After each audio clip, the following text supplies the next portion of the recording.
Welcome, traveler. Tonight, we drift once more through the whispers of time. Tonight's story takes us to ancient China, to the legend of the Great Wall, one of humanity's most extraordinary achievements. Stretching across more than 13,000 miles of mountains, deserts, and grasslands, this was built over 2,000 years, beginning in the 7th century BCE and continuing through the Ming Dynasty in the 17th century CE. What began as scattered defensive walls built by warring states would eventually become a unified symbol of protection, ambition, and human determination. A serpent of stone winding across the spine of a nation. The Great Wall is not simply a wall. It is thousands of stories woven together. Stories of emperors and soldiers, of farmers conscripted to build, of families separated by duty, of watchtowers that stood silent against the northern winds. It is a monument to fear and hope, to isolation and connection, to the desire to protect what is precious and the cost of that protection. The wall witnessed the rise and fall of dynasties. It saw the Qin unify a fractured land, the Han extend trade routes into the western deserts, the Ming fortify against northern invasions. It held within its stones the sweat of millions, the ingenuity of engineers, the prayers of those who would never see their homes again. As you rest tonight, let the world outside grow quiet. Let your breathing slow. Let your thoughts settle like dust on an ancient road. If these calm journeys bring you peace, I invite you to subscribe so you can return whenever sleep feels far away. Before we begin, I'd love to hear from you in the comments. What moment in history would you like us to explore next? Perhaps the Silk Road caravans, or the voyages of Zheng He, or the golden age of the Tang Dynasty. Tonight, we will walk the length of this great monument together.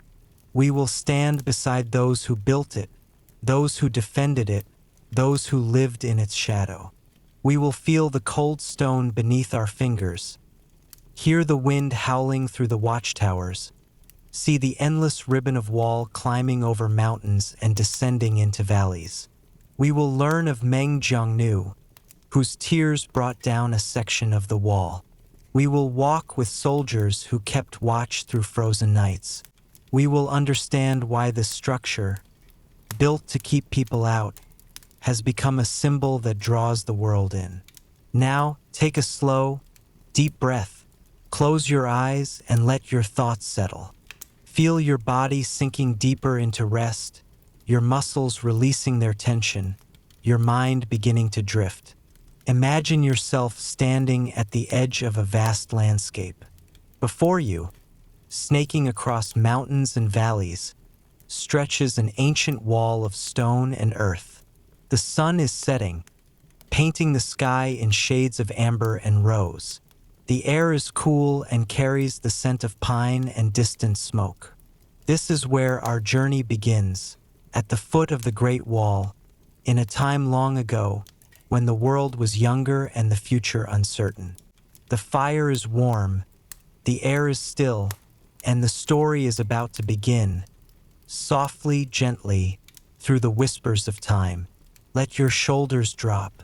Let your jaw unclench. Feel the gentle pull of sleep beginning to wrap around you like a soft blanket. Tonight, you need do nothing but listen. Let the story carry you. Let the images form behind your closed eyelids. Misty mountains, ancient stones, the flicker of watchtower fires across the darkness. We walk together now, you and I, into the past. Into a time when the Great Wall was not a tourist destination but a living, breathing boundary between civilization and wilderness, between order and chaos, between the known world and the unknown. Our story begins in the 5th century BCE, during a time known as the Warring States period. China was not yet China, not in the way we understand it today. Instead, the land was divided into 7 major kingdoms, each ruled by ambitious lords, each seeking to expand their territory and influence. These kingdoms, Qin, Chu, Zhao, Wei, Han, Yan, and Qi, fought endlessly among themselves. Armies clashed in the river valleys. Diplomats schemed in palace halls. Farmers tilled their fields with one eye on the horizon, watching for the dust clouds that signaled approaching soldiers. But there was another threat, one that all the kingdoms shared. From the northern steppes came raiders, nomadic peoples who lived on horseback, who could strike without warning and disappear into the grasslands before any army could respond. The Xiongnu, the Donghu, the Linhu, these were people of a different world, a world without walls or cities, a world that moved with the seasons and the herds. The northern kingdoms, especially Qin, Zhao, and Yan, bore the brunt of these raids. Villages along the frontier lived in constant fear. Livestock would vanish in the night. Grain stores would be burned. Sometimes entire communities would be taken, their people never seen again. So the kingdoms began to build.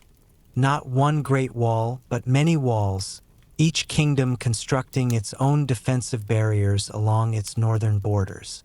These early walls were simple structures, made of rammed earth, tamped down layer by layer until it formed a solid mass. In some places, workers used whatever materials were at hand. Stones from nearby hillsides, timber from forests, even bundles of reeds bound together with rope. The kingdom of Qi built a wall stretching hundreds of miles across its northern frontier. The kingdom of Yan extended its defenses far into what is now Inner Mongolia. The kingdom of Zhao constructed walls through mountain passes and along river valleys. These walls were not beautiful. They were functional, pragmatic, born of necessity. Watchtowers dotted their length, simple structures where soldiers could take shelter and light signal fires to warn of approaching danger. The walls followed the natural contours of the land, climbing ridges and descending into valleys, always seeking the high ground, always prioritizing defense over aesthetics. The soldiers who manned these walls were often conscripts, farmers pulled from their fields, laborers taken from their homes. They served in shifts, weeks or months at a time, living in crude barracks at the base of the watchtowers, eating simple rations of millet and pickled vegetables, sleeping in their armor in case of sudden attack. Life on the wall was harsh. In summer, the sun beat down relentlessly on the exposed ramparts. In winter, winds from the Gobi Desert brought cold that could freeze a man where he stood. There was little glory in this duty, only long hours of watching and waiting, punctuated by brief moments of terror when raiders appeared on the horizon. Yet these early walls served their purpose. They slowed invasions, gave warning of attacks, provided strong points where defenders could gather. They were not impenetrable, no wall ever is, but they were enough. Enough to buy time, enough to save lives, enough to give the kingdoms a measure of security. For 2 centuries, these separate walls stood, each kingdom maintaining its own defenses, each focused on its own survival. No one imagined that one day, these scattered barriers would be joined together into something far greater. No one yet dreamed of the Great Wall. The builders worked in teams, their rhythms synchronized like a slow heartbeat. Diggers would excavate earth and pile it into wooden frames. Tampers would pound it down with heavy wooden poles, their grunts and the thud of wood on earth forming a steady percussion. Layer after layer, the wall grew taller, stronger, more permanent. At night, fires burned along the wall's length. Soldiers huddled around them, sharing stories from home, speaking of harvests and families and the lives they'd left behind. Some had been gone for months.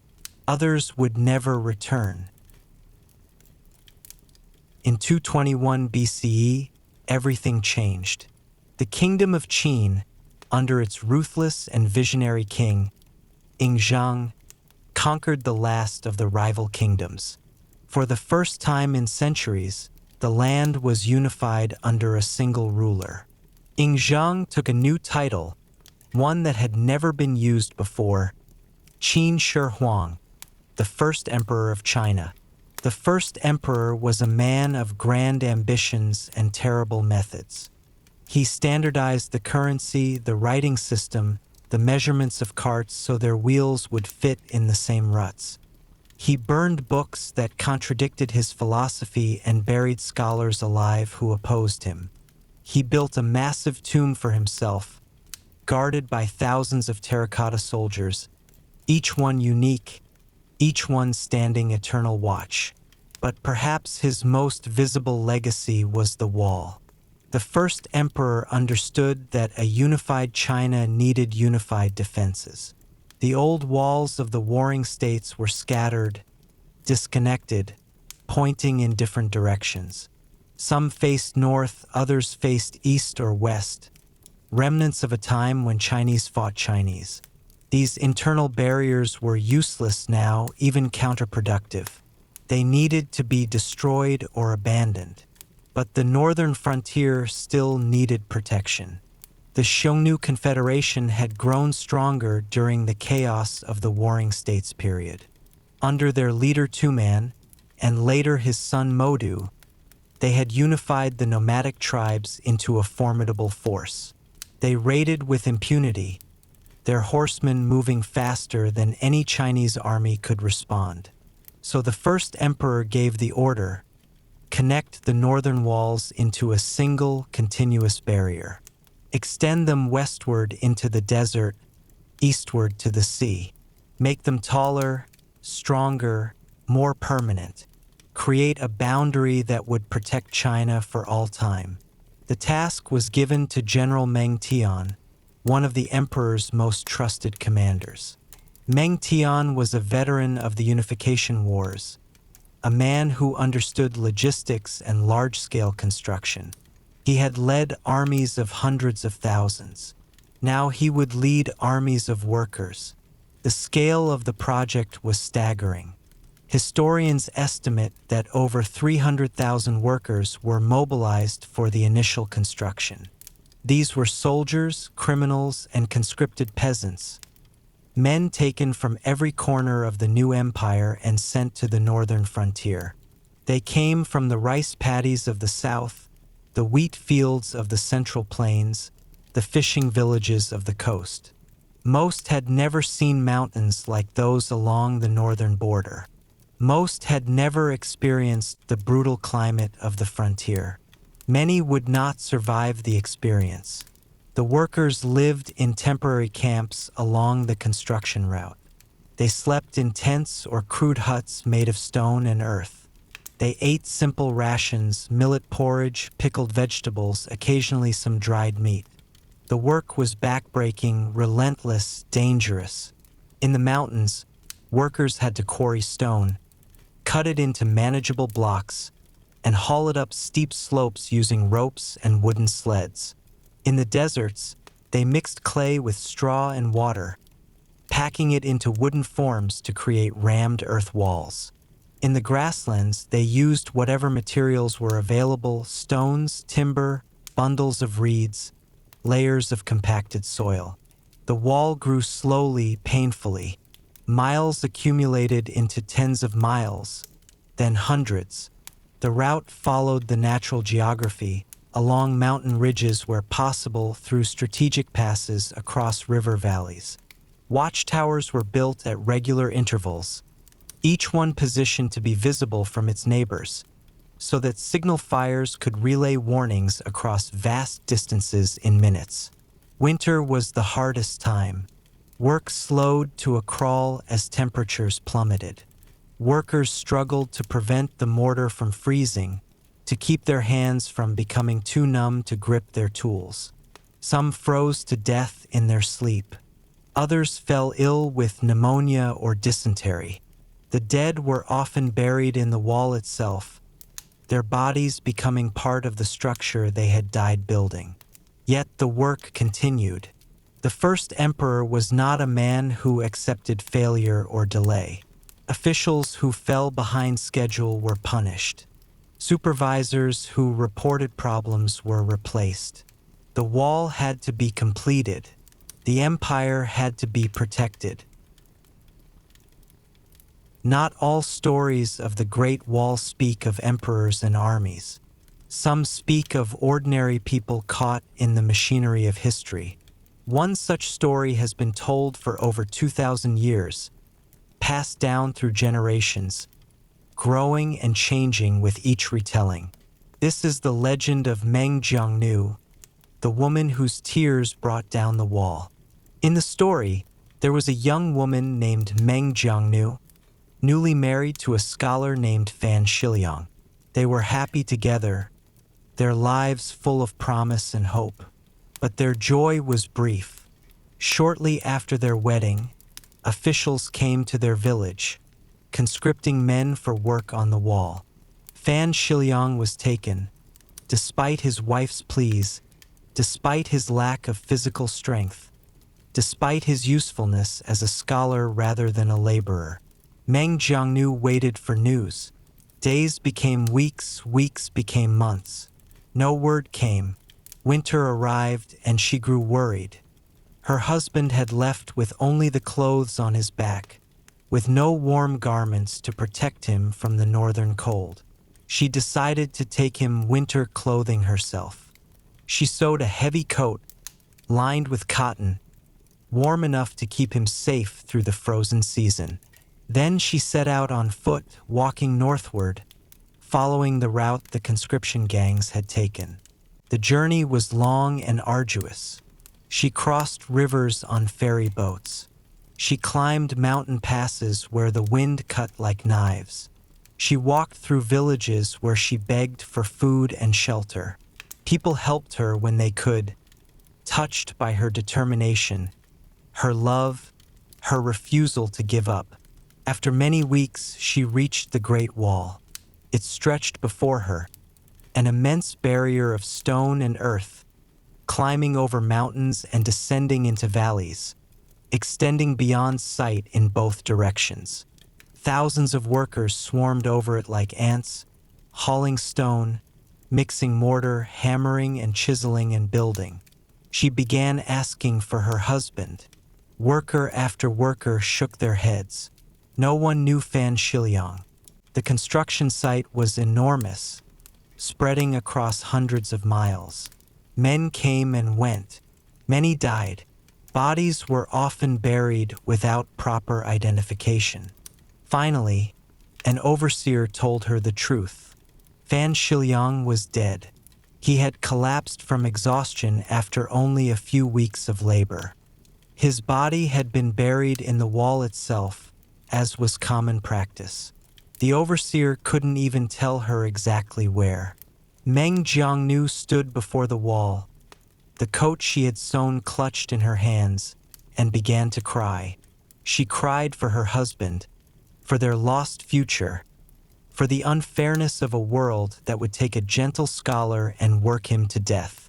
She cried for all the wives and mothers and children who had lost their loved ones to this monstrous structure. She cried for days. Her tears fell like rain, soaking the earth at the base of the wall. And then, according to legend, something miraculous happened. The wall began to crack. The stones shifted. A section of the wall, moved by her grief, by the power of her love and loss, collapsed. And there, in the rubble, she found her husband's bones. She gathered them carefully, tenderly, and carried them home for proper burial. And from that day forward, whenever people looked at the Great Wall, they remembered Meng Jiangnu. They remembered that for every stone in that wall, there was a story. For every mile of its length, there was loss. The legend of Meng Jiangnu is not historically verified. Scholars debate its origins and its meaning, but it has endured because it speaks a truth that transcends facts. That the wall was built at tremendous human cost, that behind every grand imperial project are ordinary people who suffer, that love and grief are forces as powerful as any emperor's decree. Even today, there is a temple dedicated to Meng Jiangnu near the eastern end of the Great Wall at Shanhaiguan, where the wall meets the sea. Visitors come to pay their respects, to remember not the emperors or generals, but one woman who refused to be forgotten, whose tears challenged the mightiest structure on earth. Her story reminds us that history is not only about the powerful, but about the powerless who endure despite everything. Let us turn now from legend to lived experience. Let us walk with the soldiers who actually manned the Great Wall, who spent months or years of their lives in its watchtowers, who kept watch through long, cold nights, who lived and sometimes died defending the empire's northern frontier. During the Han Dynasty, which followed the Qin and ruled China from 206 BCE to 220 CE, the Great Wall system reached its greatest extent. The Han emperors extended the wall far westward into the deserts of Xinjiang, protecting the Silk Road trade routes that brought wealth flowing into China. Tens of thousands of soldiers were stationed along the wall's length, creating a military infrastructure that spanned thousands of miles. These soldiers were conscripts, required to serve 2 years of military duty. Some came from families with military traditions. Others were farmers' sons with no combat experience. They arrived at their assigned sections of the wall with little training and even less idea of what awaited them. A typical watchtower garrison consisted of 10 to 20 men.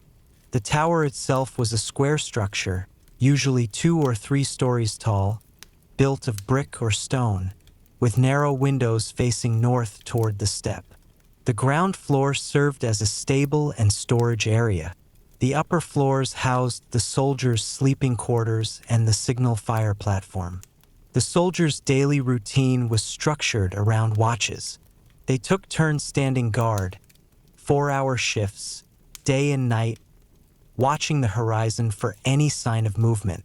In good weather, visibility extended for miles. In sandstorms or fog, they could barely see beyond the wall's edge. When on watch, a soldier would stand at the top of the tower, scanning the landscape. If he saw anything suspicious, a dust cloud that might be horses, movement that might be scouts, he would alert his comrades. If an actual raid was spotted, the signal fire would be lit. The signal fire system was the wall's primary communication network. Each tower had prepared materials ready: bundles of dry grass, wolf dung which produced thick, visible smoke, and torches.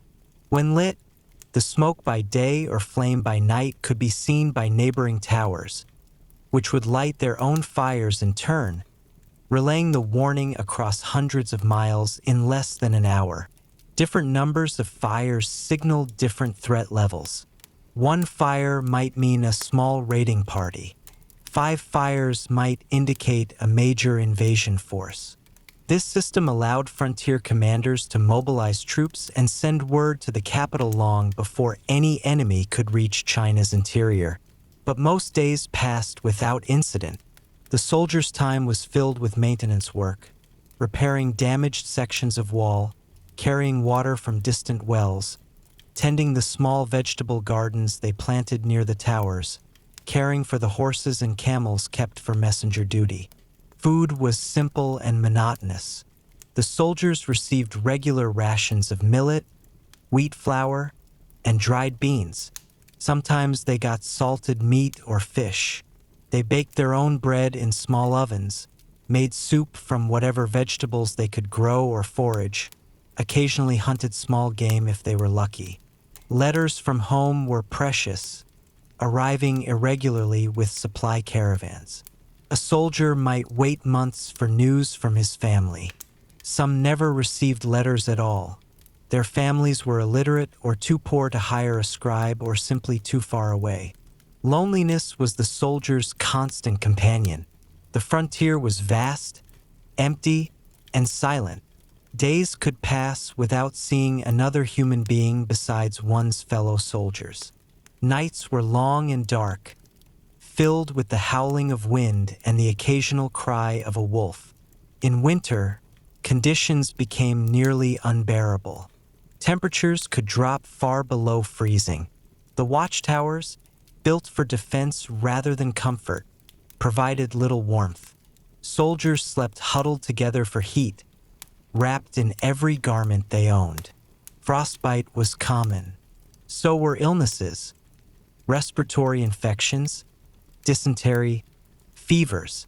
Some soldiers deserted, slipping away into the night, risking execution if caught but willing to take that chance rather than endure another season on the wall. Others went mad from isolation, their minds breaking under the monotony and loneliness. A few, unable to bear it any longer, ended their own lives. But most endured. They served their time, kept their watches, maintained the wall, and eventually rotated back to their home provinces, carrying with them memories of the frontier, memories of endless horizons, bitter cold, and the strange beauty of the northern steppe. During the reign of Emperor Wu of Han, who ruled from 141 to 87 BCE, the Great Wall underwent its most ambitious expansion. Emperor Wu was one of China's most formidable rulers, a man of grand vision and relentless energy. He sought not merely to defend against the Xiongnu, but to push them back, to expand Chinese territory deep into Central Asia, to secure the trade routes that would become known as the Silk Road. This required extending the wall far beyond where the first emperor had built. The Han extension pushed westward through the Hushi Corridor, a narrow strip of land between the Tibetan Plateau and the Gobi Desert, all the way to the edge of the Taklamakan Desert. At its furthest extent, the Han Wall reached what is now the modern city of Dunhuang, nearly 2,000 miles west of the capital at Chang'an. This western section of the wall was different from the earlier construction. Here, in the desert regions, there was no stone to quarry, no timber to harvest. Builders worked with what the desert provided: sand, gravel, clay, and the tough reeds that grew along the scattered oases. They developed a technique called layering. Workers would create wooden forms, fill them with layers of clay mixed with gravel and reeds, then compress each layer by trampling it with their feet or tamping it with poles. The mixture, when dry, became surprisingly hard and durable. Some sections of this rammed earth wall still stand today, after more than 2,000 years, their surfaces worn smooth by wind-blown sand but their basic structure intact. The construction of the Western Wall was even more brutal than the work in the mountains. The desert offered no shelter from the sun, no water except what could be carried from distant oases, no food beyond what supply caravans brought. Workers died from heat stroke, dehydration, sandstorms that could strip skin from bone. Along with the wall, the Han built a series of garrison towns and agricultural colonies. They brought farmers from China's interior, gave them land and tools, and required them to grow grain to feed the soldiers. These colonies transformed parts of the frontier, turning empty desert into fields of wheat and millet, creating small pockets of Chinese civilization surrounded by wilderness. The Jade Gate, or Human Pass, marked the western end of the wall and the traditional boundary of the Chinese world. Beyond the Jade Gate lay the unknown, the shifting sands of the Taklamakan, the oasis kingdoms of the Silk Road, the distant mountains of Persia and beyond. Merchants and envoys who passed through the Jade Gate were leaving China behind, entering a world of different languages, different gods, different laws.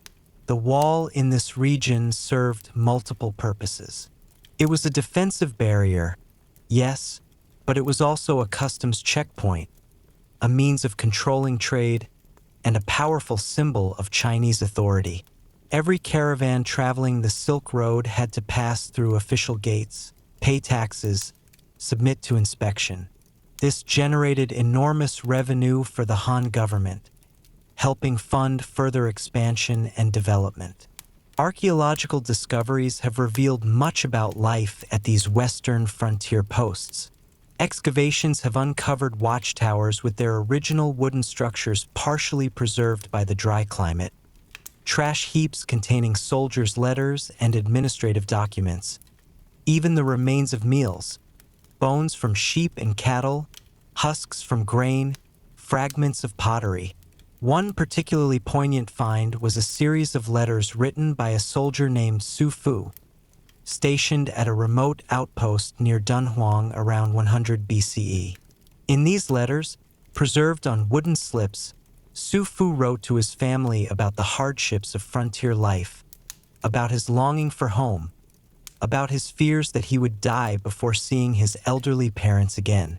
His voice reaches across 2,000 years, reminding us that these were not just soldiers or workers, but individuals with hopes and fears and families who missed them.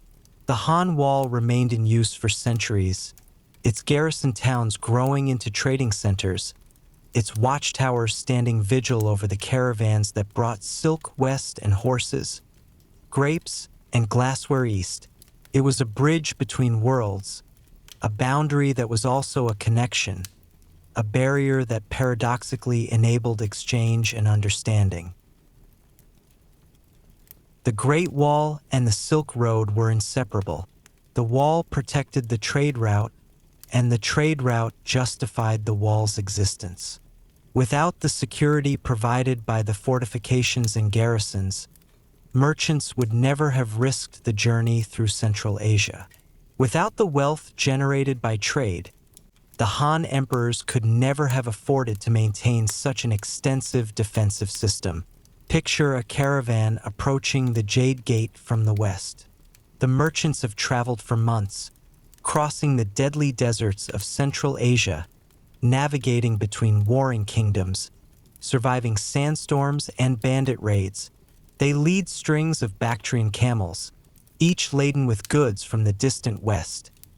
Roman glassware, Persian carpets, Indian spices, Central Asian horses. The caravan master is a weathered man named Zhang Wei, a Chinese merchant who has made this journey 7 times. He knows every oasis, every danger, every official who needs to be bribed or flattered. His father made this journey, and his grandfather before him. The Silk Road is in his blood. As the caravan approaches the wall, Zhang Wei feels a familiar mix of relief and anxiety. Relief because they have survived another crossing. Anxiety because now comes the bureaucratic ordeal of entering China. The Han government maintains strict control over who and what entered the empire. At the Jade Gate, officials descend upon the caravan. First come the military inspectors, checking for weapons, looking for signs that the merchants might be spies or soldiers in disguise. Then the customs officers, examining every bundle and bale, assessing taxes based on the goods' quality and quantity. The process takes days. The merchants set up camp outside the gate, waiting their turn for inspection. They water their camels at the garrison's wells, purchase fresh food from vendors who have gathered around the crossing point, share news and gossip with other traders.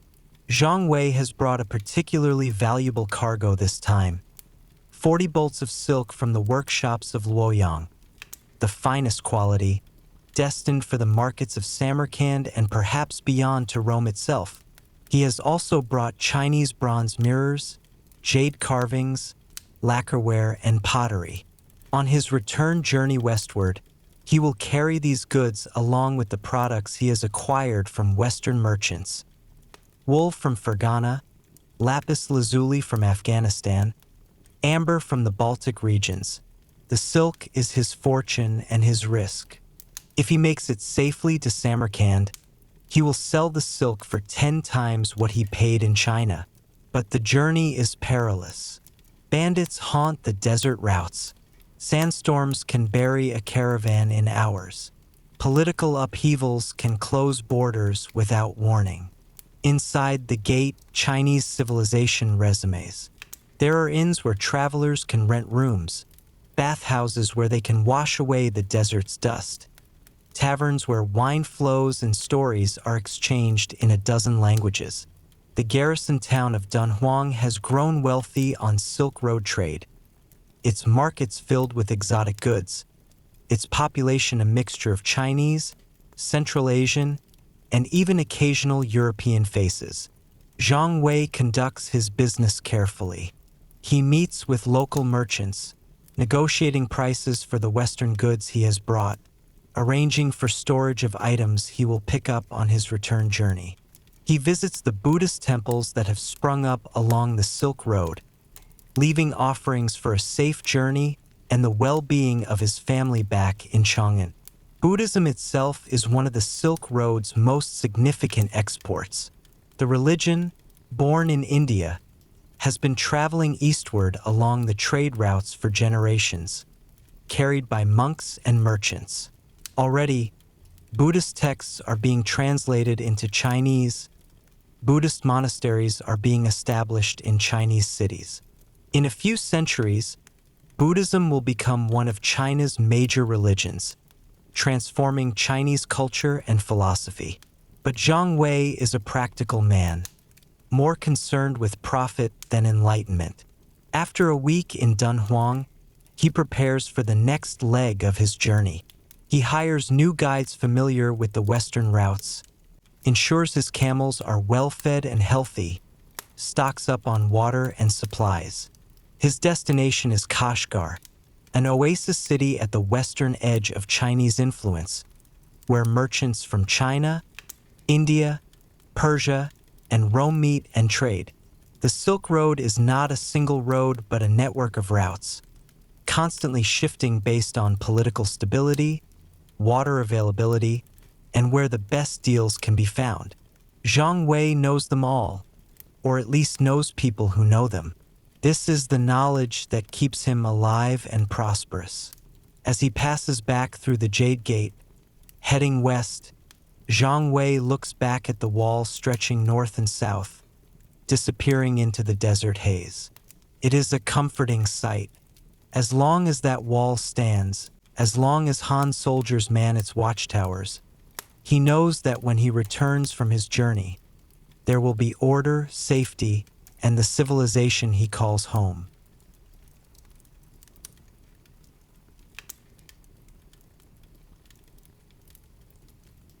To understand the Great Wall, we must understand those it was built to keep out. The northern nomads, primarily the Xiongnu during the Han period, later the Rouran, the Gokturks, the Khitans, and eventually the Mongols, were not simply raiders or barbarians, as Chinese historians often portrayed them. They were sophisticated peoples with their own rich cultures, complex political systems, and legitimate grievances against Chinese expansion. The Xiongnu Confederation, at its height during the 2nd and 1st centuries BCE, controlled a vast territory stretching from Manchuria to Central Asia. Their empire, if we can call it that, was built on horsemanship, mobility, and military skill. Every Xiongnu man was a warrior and a herder, able to live in the saddle for weeks, covering enormous distances at speeds no Chinese army could match. Their leader, the Chanyu, commanded through a combination of personal charisma, military success, and careful management of the various tribes that made up the confederation. Unlike Chinese emperors who ruled through bureaucracy and centralized control, the Chanyu ruled through consensus and the constant demonstration of strength.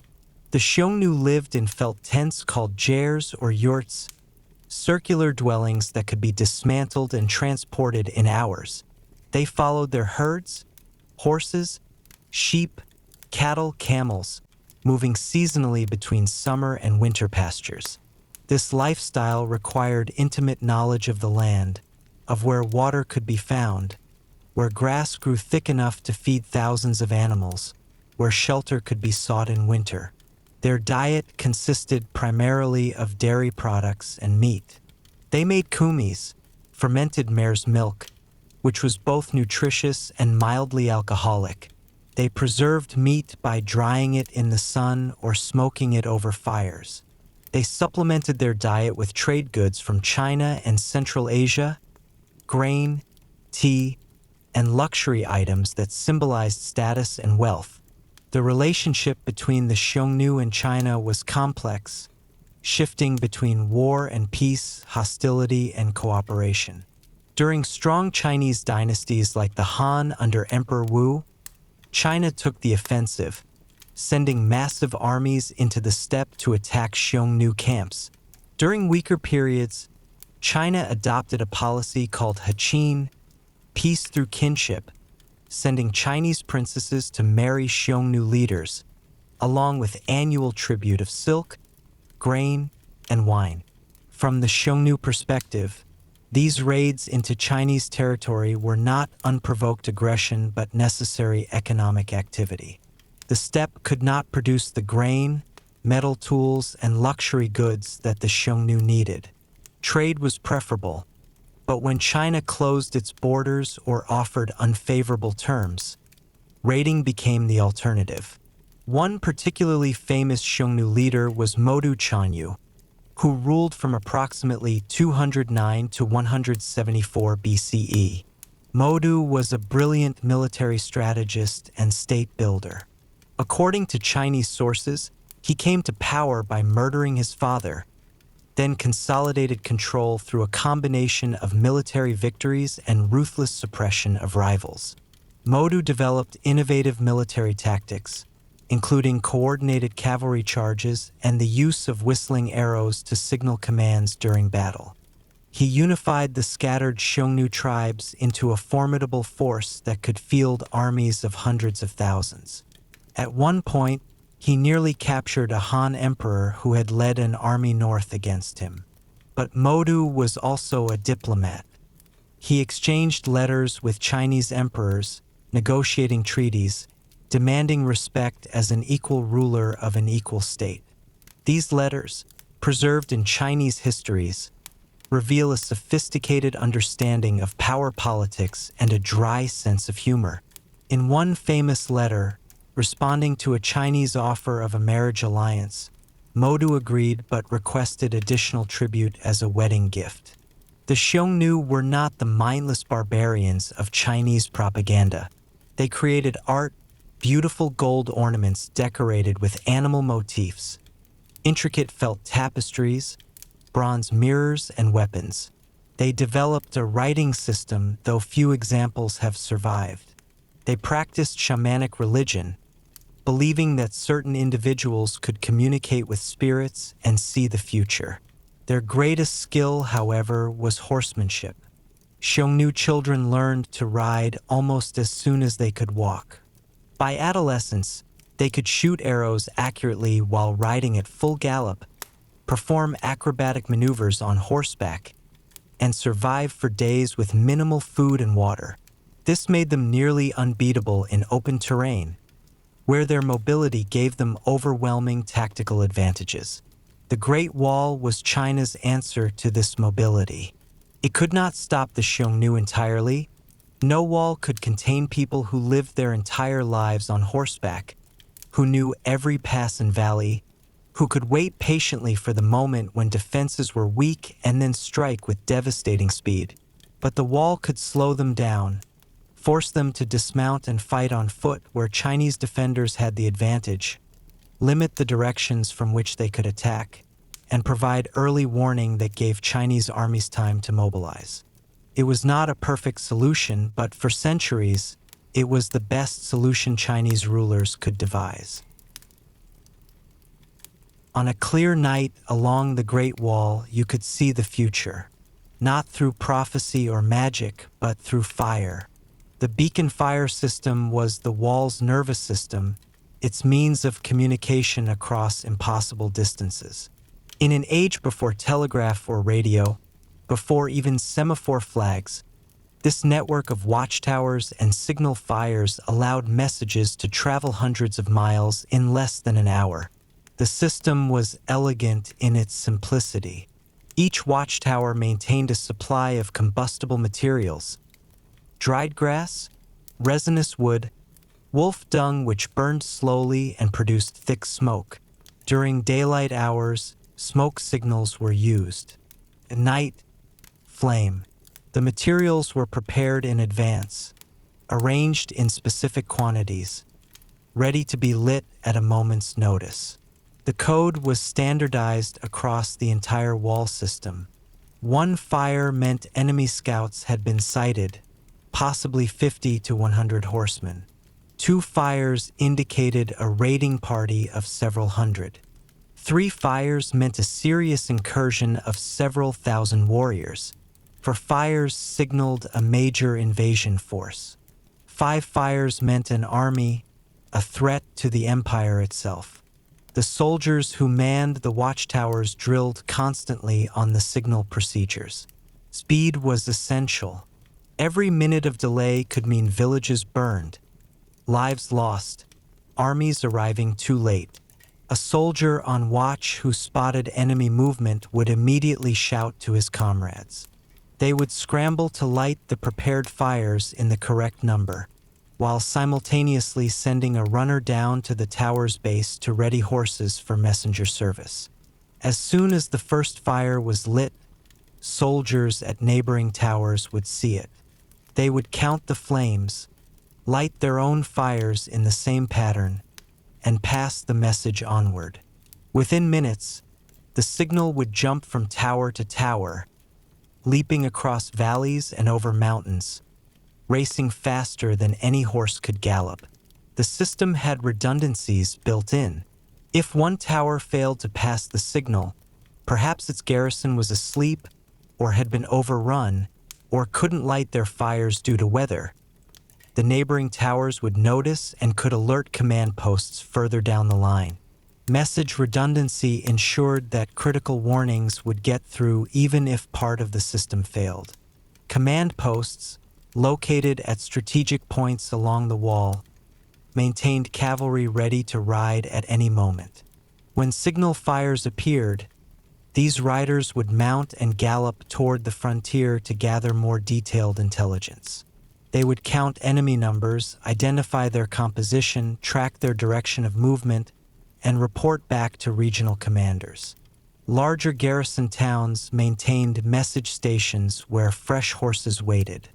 A messenger arriving from the frontier could dismount, shout his report to a scribe who would write it down, and a new messenger would immediately depart with the written message, riding a fresh horse toward the capital or the nearest large military base.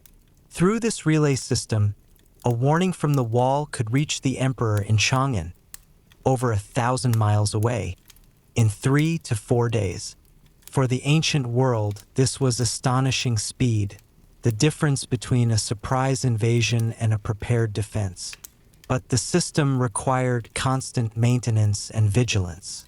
Watchtowers needed steady supplies of signal materials. In the desert sections, where wood was scarce, supply caravans had to haul combustibles hundreds of miles. Wells had to be maintained so that garrisons and messengers would have water. Horses needed fodder. Soldiers needed food and pay. More importantly, the system required discipline. Soldiers who fell asleep on watch could be executed. Those who lit false alarms faced severe punishment. The story of the boy who cried wolf was well understood in ancient China. Reliability was everything. Commanders had to trust that when they saw signal fires, the threat was real. Archaeological evidence suggests the system worked remarkably well. Chinese historical records contain numerous accounts of invasions detected and countered because of early warning from the wall's signal network. The system remained in use with modifications for nearly 2,000 years, finally becoming obsolete only with the introduction of telegraph lines in the late 19th century. Standing on a watchtower at night, a soldier would keep his eyes on the neighboring towers, visible as faint shapes in the darkness. Any flicker of light would be immediately investigated. Is it a signal? A campfire? reflection from the moon. The soldier knows the sequence by heart. Spot the enemy, count them, light the fires, sound the alarm. Trust that the system will work, that his warning will be carried forward, that somewhere far away armies will mobilize and help will come. But tonight, the steppe is quiet. The wind blows cold and steady from the north. The stars will overhead in their ancient patterns. The soldier wraps his cloak tighter and continues his watch, eyes scanning the horizon, alert for any flicker of movement that might herald danger. The fire materials sit ready. The system waits, patient and eternal, connecting thousands of soldiers across thousands of miles, all watching together, all ready to send their message through the darkness.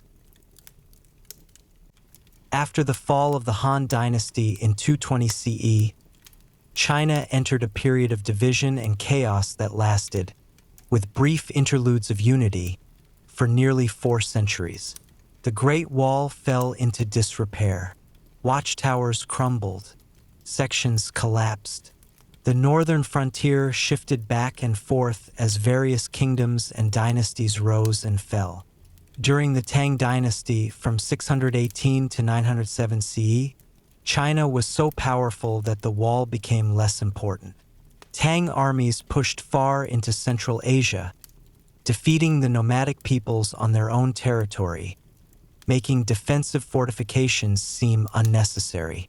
The Tang preferred offense to defense, expansion to containment. But after the Tang fell, China entered another period of fragmentation. The northern regions were conquered by nomadic dynasties, the Khitans, who established the Liao dynasty, and later the Jurchens, who created the Jin dynasty. For centuries, much of northern China was not Chinese at all, but ruled by peoples who had once been on the other side of the wall. The Mongols brought the greatest transformation. In the 13th century, Genghis Khan and his descendants conquered not only China but the largest contiguous empire in human history, stretching from Korea to Hungary. The Great Wall meant nothing to the Mongols. They simply went around it, through it, over it. No wall could stop them. Under Mongol rule, the Yuan dynasty from 1271 to 1368, the wall was irrelevant. There was no frontier to defend because the Mongols controlled both sides. The fortifications deteriorated further. Stones were taken for other building projects. Knowledge of the beacon fire system faded. But Mongol rule did not last forever. Chinese resentment simmered and eventually exploded into rebellion. In 1368, a peasant leader named Zhu Yuanzhang drove out the Mongols and established the Ming Dynasty. The Ming would rule China for nearly 3 centuries, and during their reign, the Great Wall would undergo its greatest transformation. The Ming emperors were deeply paranoid about invasion from the north. They had good reason. They had overthrown the Mongols, but Mongol tribes still controlled the steppe, still possessed formidable military power, still dreamed of reconquest. Mongol raids plagued the frontier. In 1449, a Mongol army actually captured the Ming emperor in battle, a humiliation that shocked China. The Ming response was to rebuild the Great Wall, but to rebuild it as it had never been built before. They would use not earth and tamped clay, but brick and stone. They would make it taller, stronger, more permanent. They would build not a simple barrier, but a sophisticated defensive system with multiple layers, garrison towns, and supply networks. This is the wall that most people picture when they think of the Great Wall of China. This is the wall that tourists visit today, with its gray brick parapets and crenellated towers, climbing dramatically over mountain ridges. This is the wall that has been photographed millions of times, that appears in countless books and documentaries. The Ming Wall was a marvel of engineering and logistics. It required millions of workers over more than 2 centuries. It consumed vast quantities of resources, Brick kilns operated around the clock. Quarries produced endless stone. Forests were harvested for wood. The cost was staggering, contributing to the dynasty's eventual financial difficulties. But the construction techniques were sophisticated. Unlike earlier walls of pounded earth, the Ming wall had a core of earth and rubble faced with brick or stone. The bricks were standardized in size and baked in kilns to ensure strength. Watchtowers were built at precise intervals, each one capable of housing soldiers and supplies. The wall followed the mountain ridges, using geography as an ally. By building on the high ground, defenders could see approaching enemies from miles away and rain arrows and stones down on any attackers. The steep slopes made it nearly impossible for horses to approach, forcing nomadic raiders to fight on foot where Chinese soldiers had the advantage. At strategic passes, massive fortifications were constructed. The Jiangnu Pass near Beijing featured multiple layers of walls, gatehouses, and a tunnel through the mountain, all designed to create killing zones where invaders could be trapped and destroyed. The Shanhaiguan Pass, where the wall meets the sea, became known as the first pass under heaven, an impregnable fortress guarding the coastal approach to Beijing. The Ming also established a sophisticated military system along the wall. Hereditary military families were settled in garrison towns, given land to farm, and required to provide soldiers for wall duty generation after generation. This created communities with deep roots in frontier defense, soldiers who knew every inch of their section of the wall. By the end of the Ming Dynasty, the Great Wall stretched across more than 5,500 miles, with countless watchtowers, garrison towns, and fortified passes. It represented one of the greatest building projects in human history, a monument to human determination, engineering skill, and the eternal tension between sedentary civilizations and nomadic peoples.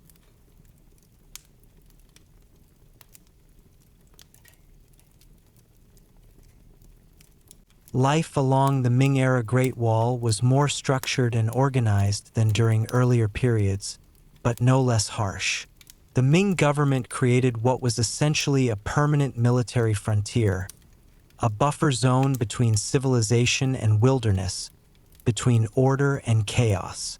The frontier was divided into military districts called zhan, each commanded by a general appointed by the emperor. These districts were further subdivided into smaller units, each responsible for maintaining specific sections of the wall. The entire system, from the emperor down to individual soldiers, was bound together by elaborate chains of command and reporting requirements. Garrison towns along the wall were small military communities, complete with walls of their own, granaries, armories, and administrative buildings. Soldiers' families often lived there, creating a permanent population with strong ties to the frontier. Children born in these towns grew up knowing they would likely serve on the wall, as their fathers and grandfathers had. The soldiers' duties extended far beyond watching for invaders. They maintained the wall itself, repairing damage from weather and erosion. They farmed fields surrounding the garrison towns, growing grain and vegetables to supplement official rations. They served as messengers, carrying reports and orders between posts. They even engaged in trade with the nomadic peoples on the other side of the wall, despite official prohibitions. This trade was a constant source of tension. The Ming government wanted to control all contact with the northern nomads, believing that unrestricted trade would strengthen potential enemies. But soldiers and nomads had practical reasons to trade. Soldiers wanted horses, furs, and other steppe products. Nomads wanted grain, tea, iron tools, and cloth. So unofficial markets sprang up near the wall, places where merchants from both sides could meet and exchange goods. Officials often turned a blind eye to these markets, recognizing that they helped keep the peace. When trade flourished, raids declined. When trade was restricted, raids increased. Economics often proved more effective than walls in maintaining frontier security. The relationship between frontier soldiers and nomads was complex and often contradictory. They were enemies who sometimes fought to the death, but they were also neighbors who lived their entire lives in proximity, who understood each other's languages and customs, who sometimes intermarried, though this was officially forbidden, and who often had more in common with each other than either had with distant authorities in Beijing or on the steppe. Archaeological excavations of Ming frontier sites have revealed fascinating details of daily life. Soldiers' quarters were small, Spartan rooms with brick sleeping platforms called kong, which could be heated from below during winter. Personal possessions were minimal. A few changes of clothing, some cooking utensils, perhaps a treasured letter from home. Entertainment options were limited. Soldiers gambled with dice and cards, despite regulations against gambling. They told stories, sang songs, practiced martial arts. Some learned to read and write using military training manuals or popular novels. The novel Journey to the West, which told the story of the monk Xuanzang's pilgrimage to India, was enormously popular among frontier soldiers. Military training was continuous. Soldiers practiced archery using targets set at various distances. They drilled in formation, learning to move as a unit to respond to drum and flag signals. They studied strategy and tactics from military classics like Sun Tzu's Art of War. The best soldiers could be promoted to officer ranks, providing one of the few paths of upward mobility for young men from military families. Women's lives on the frontier were equally challenging. Soldiers' wives worked hard, farming, cooking, making and repairing clothing, raising children. They lived with constant worry about their husband's safety. Widowhood was common, and widows faced difficult choices: remarry within the garrison community, return to their birth families if possible, or try to survive independently. The frontier also attracted merchants, craftsmen, and opportunists of all kinds. Every garrison town had markets where traveling merchants sold goods.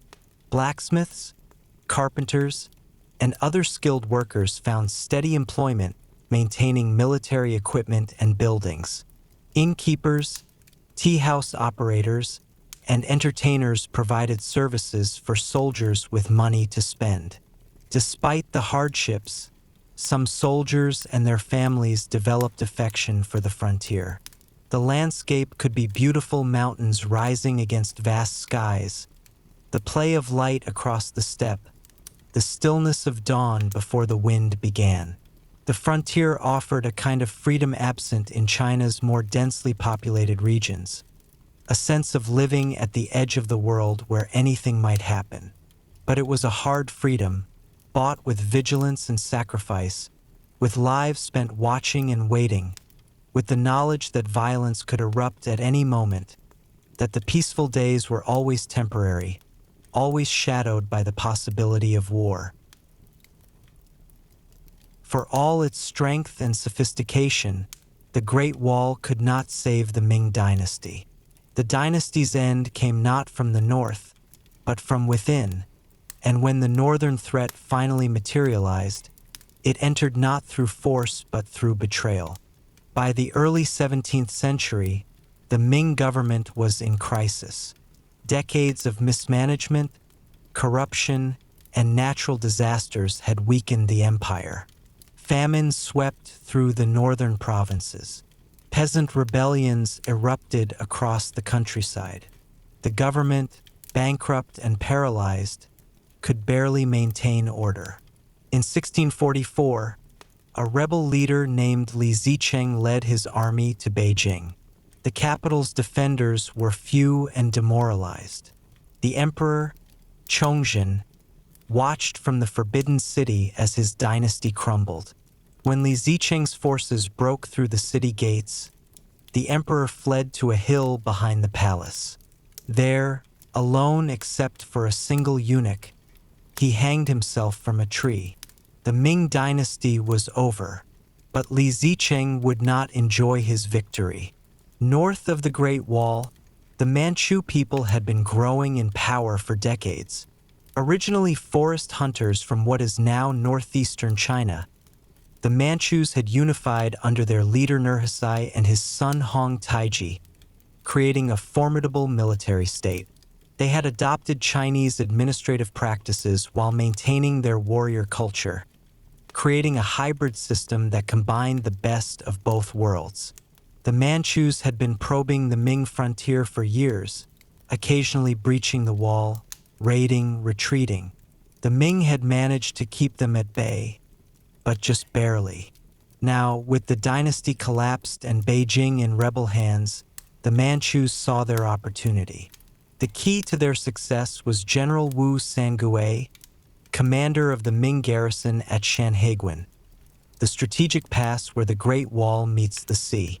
Wu Sangui faced an impossible choice. The Ming dynasty he had sworn to serve was gone.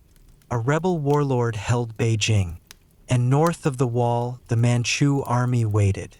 Wu Sangui made his decision. He would invite the Manchus through the wall, use their military power to defeat Li Zicheng, and restore order to China. Whether he truly believed the Manchus would leave afterward, or whether he simply saw alliance as his best option for personal survival, we cannot know. On a spring morning in 1644, Wu Sangui opened the gates of Shanhaiguan.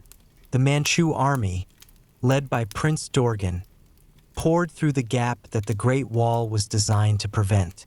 They moved swiftly toward Beijing, their cavalry covering the distance in days. Li Zicheng's rebel forces, unprepared for this new threat, were quickly defeated. The Manchus entered Beijing as liberators, claiming they had come to avenge the Ming emperor and restore order. They declared the founding of a new dynasty, the Qing.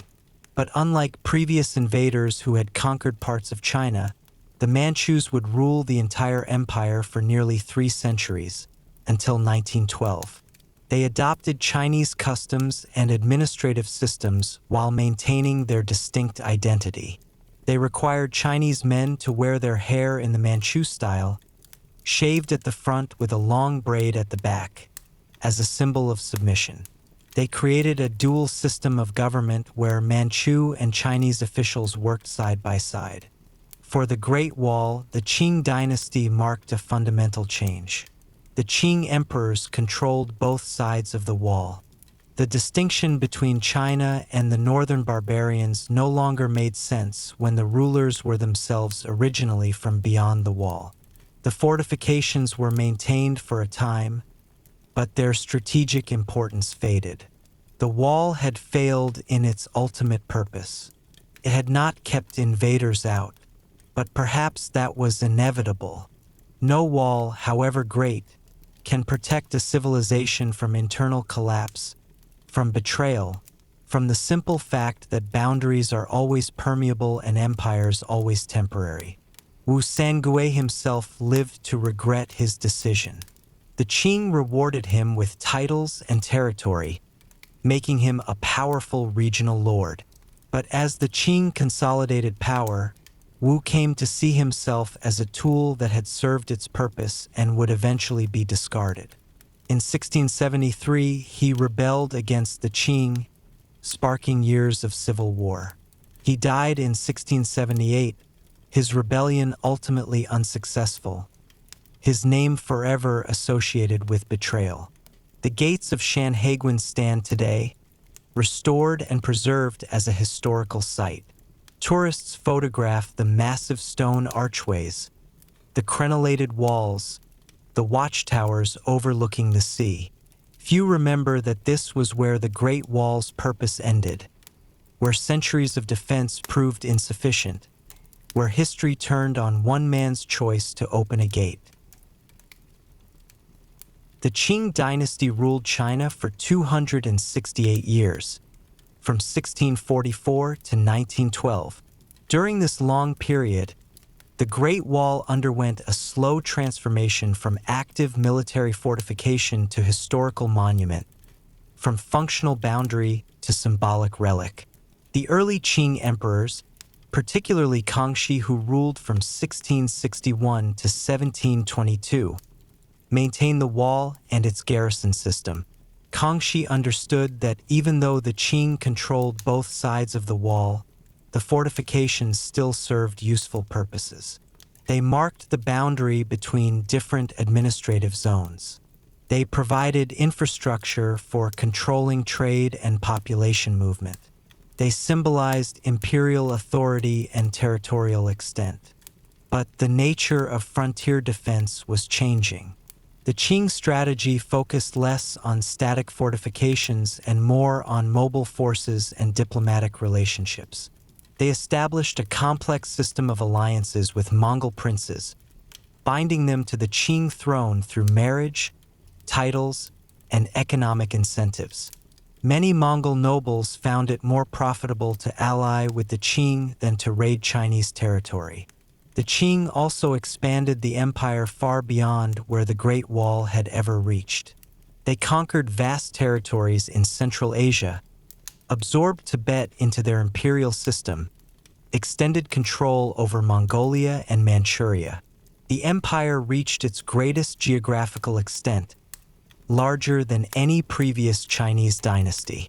The Great Wall was no longer at the frontier but deep in the interior. As the military importance of the wall declined, maintenance efforts decreased. The imperial government allocated fewer resources to repairs.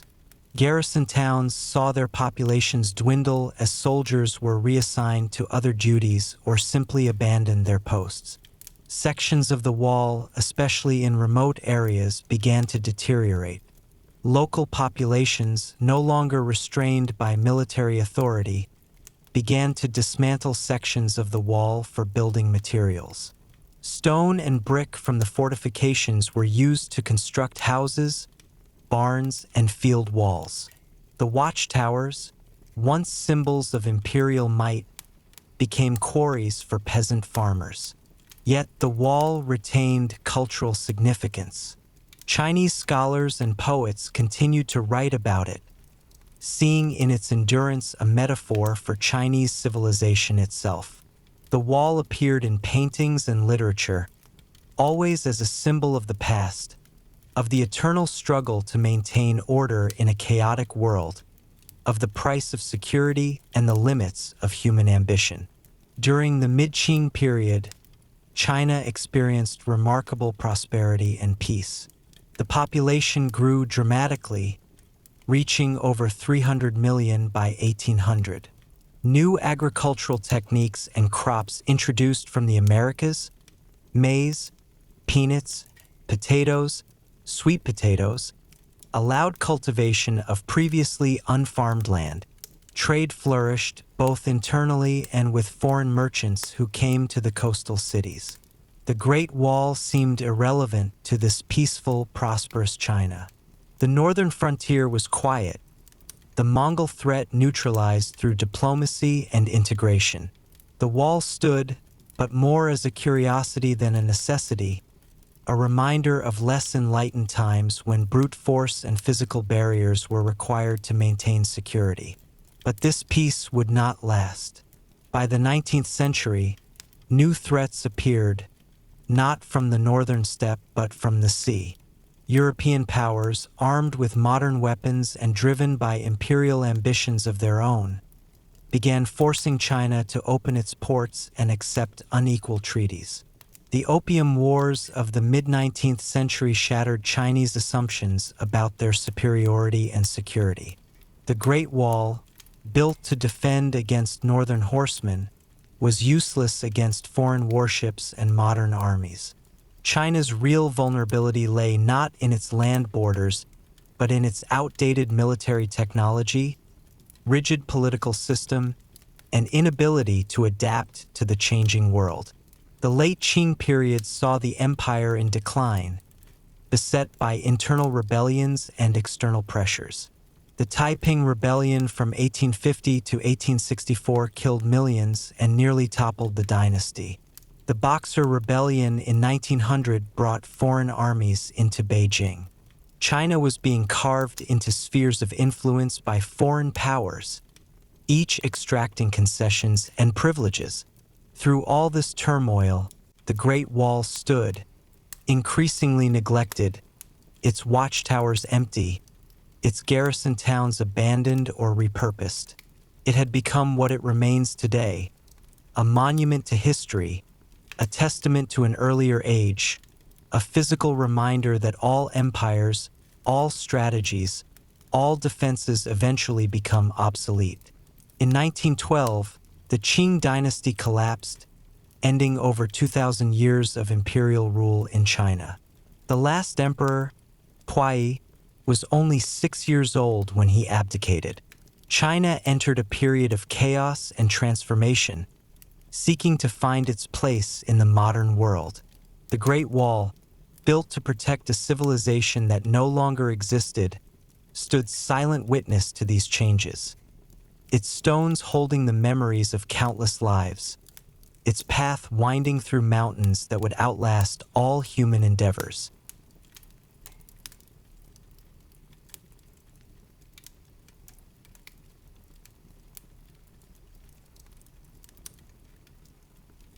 For much of the 18th, 19th, and early 20th centuries, the Great Wall slowly crumbled. Without regular maintenance, without soldiers to guard it, without any real strategic purpose, the ancient fortifications surrendered to wind, rain, and the relentless passage of time. In the mountains, frost heaved stones from their foundations. Water seeped into cracks, froze, expanded, and split the mortar. Trees grew from crevices, their roots prying apart what human hands had labored to join together.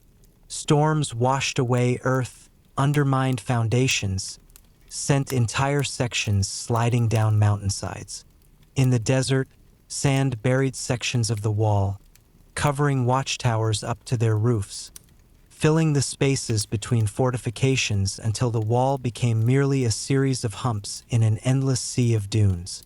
Wind-blown sand, moving with infinite patience, wore away surfaces, rounded edges, smoothed the sharp angles that military engineers had carefully designed. But the wall's greatest enemy was not nature but poverty and practical necessity. China in the 19th and early 20th centuries was a land of desperate scarcity. Farmers needed building materials.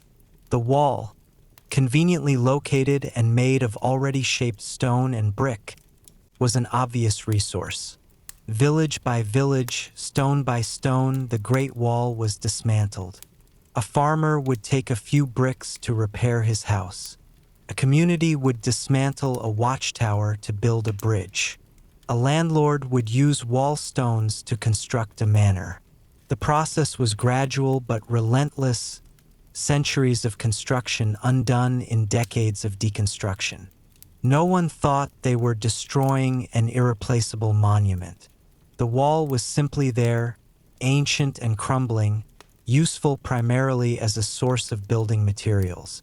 The idea that it should be preserved, that it had value beyond its physical utility, was a modern concept that had not yet emerged.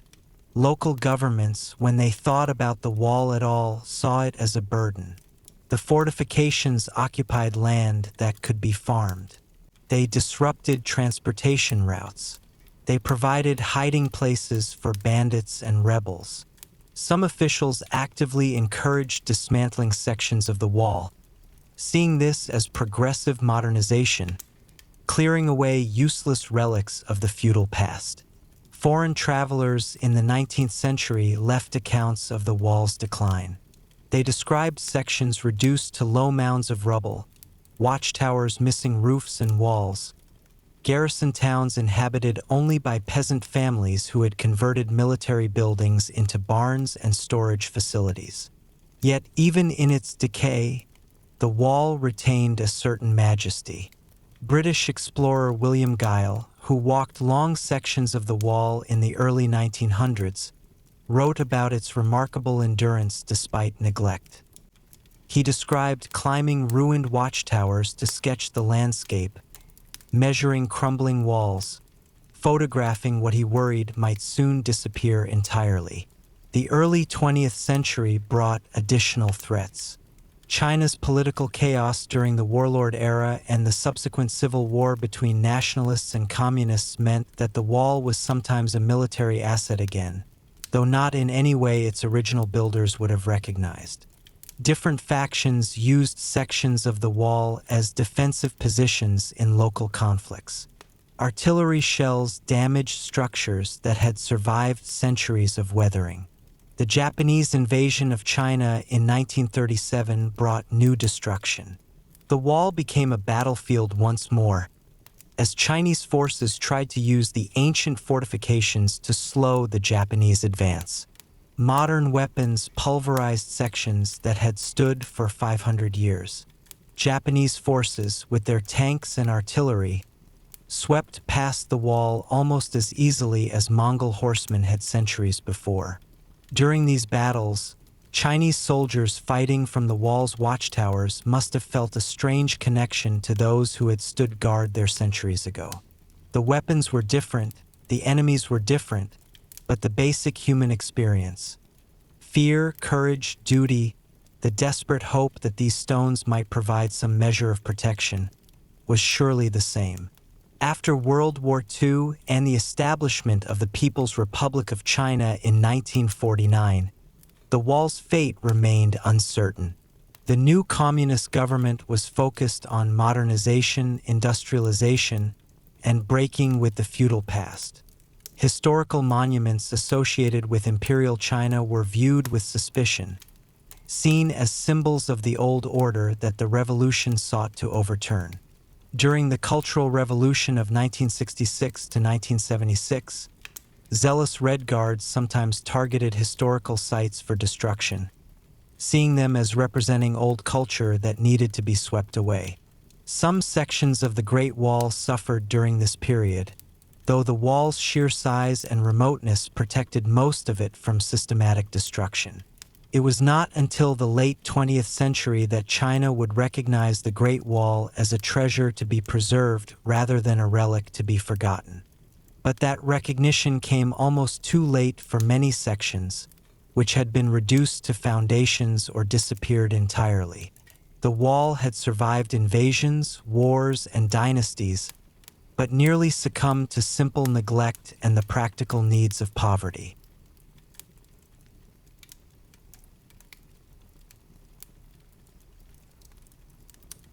Even as the physical wall crumbled, it endured in Chinese culture and imagination. Generations of poets, storytellers, and ordinary people kept the wall alive through words, transforming it from mere fortification into legend and symbol. Chinese poetry has always been concerned with themes of distance and separation, and the Great Wall became a powerful image of these themes. The wall represented the distance between soldiers and their homes, between husbands and wives, between the civilized world and the wilderness beyond. Tang Dynasty poets like Wang Chongling wrote heart-wrenching verses about frontier soldiers, their loneliness and longing given voice through spare, elegant language. These poems rarely described the wall's physical structure. Instead, they captured its emotional geography. The cold wind blowing from the steppe, the lonely watchtower under moonlight, the soldier dreaming of home while on watch. One particularly famous poem, attributed to various authors but most commonly to Wang Jihuan, speaks of climbing to a high tower on the border, seeing the yellow river flowing east, and realizing that to see even farther, one must climb even higher. The poem uses the wall as a metaphor for human striving, the endless desire to extend our vision and understanding, even when we know our limitations. Folk songs from different periods and regions added their own variations to the wall's mythology. Some songs told of lovers separated by military service, using the wall as a symbol of all the barriers between people. Others celebrated the wall as a source of pride, a testament to Chinese resilience and ingenuity.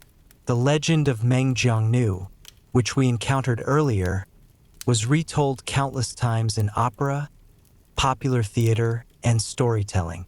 Each version added new details, new elaborations, but the emotional core remained constant. A woman's grief powerful enough to challenge empire itself, love stronger than stone. During the Ming Dynasty, the wall appeared frequently in popular novels. It provided dramatic backdrops for adventure stories, spy thrillers, and historical romances. Heroes fought duels on the wall's ramparts. Secret messages were passed through hidden gaps in the fortifications. Beautiful princesses were married off to nomadic chieftains at the wall's gates, sacrificing their happiness for peace. These stories were not historically accurate, but they kept the wall alive in cultural consciousness during the centuries when the physical structure was being neglected. They ensured that each new generation of Chinese people grew up knowing about the wall, even if many of them would never see it. The wall also featured in art. Traditional Chinese landscape paintings often included the wall winding over mountains, a human creation harmonizing with nature's grandeur. The wall became a standard element in paintings depicting the northern frontier, as recognizable as a symbol as waves were for the sea or willows were for rivers. Calligraphers created artistic interpretations of famous poems about the wall, transforming words into visual beauty. These hanging scrolls, found in homes and temples, served as daily reminders of the wall's cultural significance, even for people living thousands of miles from the actual fortifications. When Christian missionaries arrived in China in the 19th century, they were fascinated by the Great Wall and wrote about it extensively in letters home to Europe. Their accounts, often exaggerated and romanticized, helped create the wall's reputation in the West as one of the wonders of the world, visible even from the moon, a myth that persisted until space travel proved it false. Chinese intellectuals in the late 19th and early 20th centuries, confronted with China's weakness relative to Western powers, looked to the wall with mixed emotions. Some saw it as a symbol of China's past greatness, proof that Chinese civilization had once been the world's most advanced. Others viewed it as emblematic of China's defensive mentality, a physical manifestation of the closed-mindedness that had left China vulnerable to foreign aggression. The famous Chinese writer Lu Xun, writing in the 1920s and 1930s, used the wall metaphorically in his essays and stories. For him, the real walls that imprisoned China were not physical but mental, rigid traditions, outdated thinking, the refusal to embrace change and modernity. Despite these debates about its meaning, the wall remained a potent symbol of Chinese identity. When Chinese people living overseas wanted to express their connection to their homeland, they often invoked the Great Wall. It represented endurance, continuity, the persistence of Chinese civilization through all the changes and challenges of history. Folk proverbs incorporated the wall into everyday language. If you haven't been to the Great Wall, you're not a real Chinese person became a common saying, though its exact origin is unclear. The wall appeared in children's songs and counting rhymes, in wedding blessings and New Year wishes. The wall in folk memory was not always the same as the historical wall. It was grander, more continuous, more perfect than the actual structure had ever been. But this idealized wall served its own purpose, providing a shared reference point for Chinese people across vast distances and diverse experiences, a common cultural heritage that transcended regional and class differences. The first Europeans to encounter the Great Wall were Jesuit missionaries in the 16th and 17th centuries. These educated men, sent by the Catholic Church to convert the Chinese, were also careful observers who sent detailed reports back to Europe. Matteo Ricci, an Italian Jesuit who arrived in China in 1583, was among the first Westerners to write about the wall. He described it as a massive fortification stretching for hundreds of leagues, built to protect China from the northern barbarians. His account, published in Europe after his death, introduced the Great Wall to European readers for the first time. But Ricci's description was measured and somewhat skeptical. He noted that despite the wall's impressive scale, the northern peoples had often breached it. He questioned whether such massive expenditure of resources was truly effective. His was the perspective of a rational Enlightenment thinker, analyzing the wall's military utility rather than being awed by its size. Later European travelers were less restrained in their enthusiasm. When British diplomat Lord Macartney visited China in 1793, seeking to establish trade relations, he was taken to see the wall near Beijing. His written account expressed wonder at the structure's age and scale, comparing it favorably to anything in Europe. Macartney's mission failed to achieve its diplomatic goals, but his descriptions of China, including the Great Wall, were widely read in Europe. They contributed to a growing fascination with Chinese civilization, which Europeans saw as simultaneously exotic and sophisticated, ancient and stagnant. Throughout the 19th century, as Western imperial powers forced China to open to foreign trade and influence, more Europeans visited the wall and wrote about their experiences. These accounts varied wildly in accuracy and tone. Some writers portrayed the wall as the greatest structure ever built, a wonder surpassing the pyramids or the Colosseum. They described it as spanning the breadth of China, an unbroken ribbon of stone visible from the highest mountains.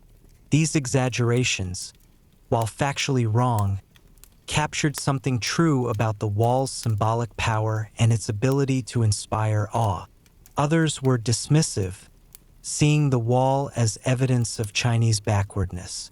Why build such a massive structure, they argued, when superior military tactics or technology would have been more effective? This view reflected European confidence in their own technological and military superiority, a confidence backed by their very real ability to dominate China militarily in the 19th century. The American writer William Edgar Gill, who traveled extensively along the wall in 1908, produced what was then the most comprehensive Western account of the structure. He walked along hundreds of miles of the wall, photographing sections, interviewing local people, measuring dimensions. His book, The Great Wall of China, published in 1909, revealed to Western readers the wall's diversity, how it varied from region to region, how some sections were magnificent and others were mere ruins. Gill's photographs, grainy and black and white but remarkably detailed, showed the wall as it actually was, impressive in places but crumbling in many others, often overgrown with vegetation, sometimes barely recognizable as a fortification at all. These images contradicted the myth of a perfect, continuous wall stretching across China. For most Westerners in the 19th and early 20th centuries, however, the Great Wall existed primarily in imagination. Few people would ever have the opportunity to visit China, let alone travel to remote sections of the wall. The wall they knew came from books, photographs, and increasingly from films.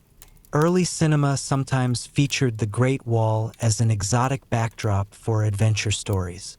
These films portrayed the wall inaccurately, often showing scenes filmed elsewhere and claimed to be the wall, or using miniature models that bore little resemblance to the actual structure. But they spread the wall's image and reputation further, making it part of global popular culture. When China opened to tourism in the late 20th century, the Great Wall became one of the primary attractions for foreign visitors. Millions of tourists from around the world have now climbed the renovated sections near Beijing, walked along the ramparts, and taken photographs from the watchtowers. These modern visitors often express a mix of emotions. There is awe at the structure's scale and age, appreciation for the engineering achievement, but also sometimes a sense of disconnect between the wall they had imagined and the reality before them. The heavily renovated sections popular with tourists can feel more like theme parks than historical sites. Yet, even these commercialized sections of the wall serve a purpose. They allow people from across the world to connect, however briefly, with one of humanity's great architectural achievements. They provide a tangible link to the past, a physical reminder that human beings have always built, always dreamed of security and permanence, always left marks on the landscape that outlast their own brief lives. The Western fascination with the Great Wall continues to evolve. Modern scholars study it not just as a military fortification but as a symbol of how civilizations define themselves, how they create boundaries between us and them, how physical barriers reflect psychological and cultural divides. The wall has become a kind of mirror in which different cultures see their own preoccupations reflected. For 19th century Europeans, it exemplified both Chinese ingenuity and Chinese limitations. For modern environmentalists, it represents humanity's impact on the landscape. For tourists, it offers adventure and a connection to history. Each generation, each culture, finds in the wall what they seek. The 20th century brought the Great Wall back to military relevance, though not in ways its builders would have recognized. During China's turbulent modern period, sections of the wall became battlefields once again, witnessing violence and destruction on a scale the ancient world never imagined. During the Boxer Rebellion of 1900, the wall played a minor role in the conflict.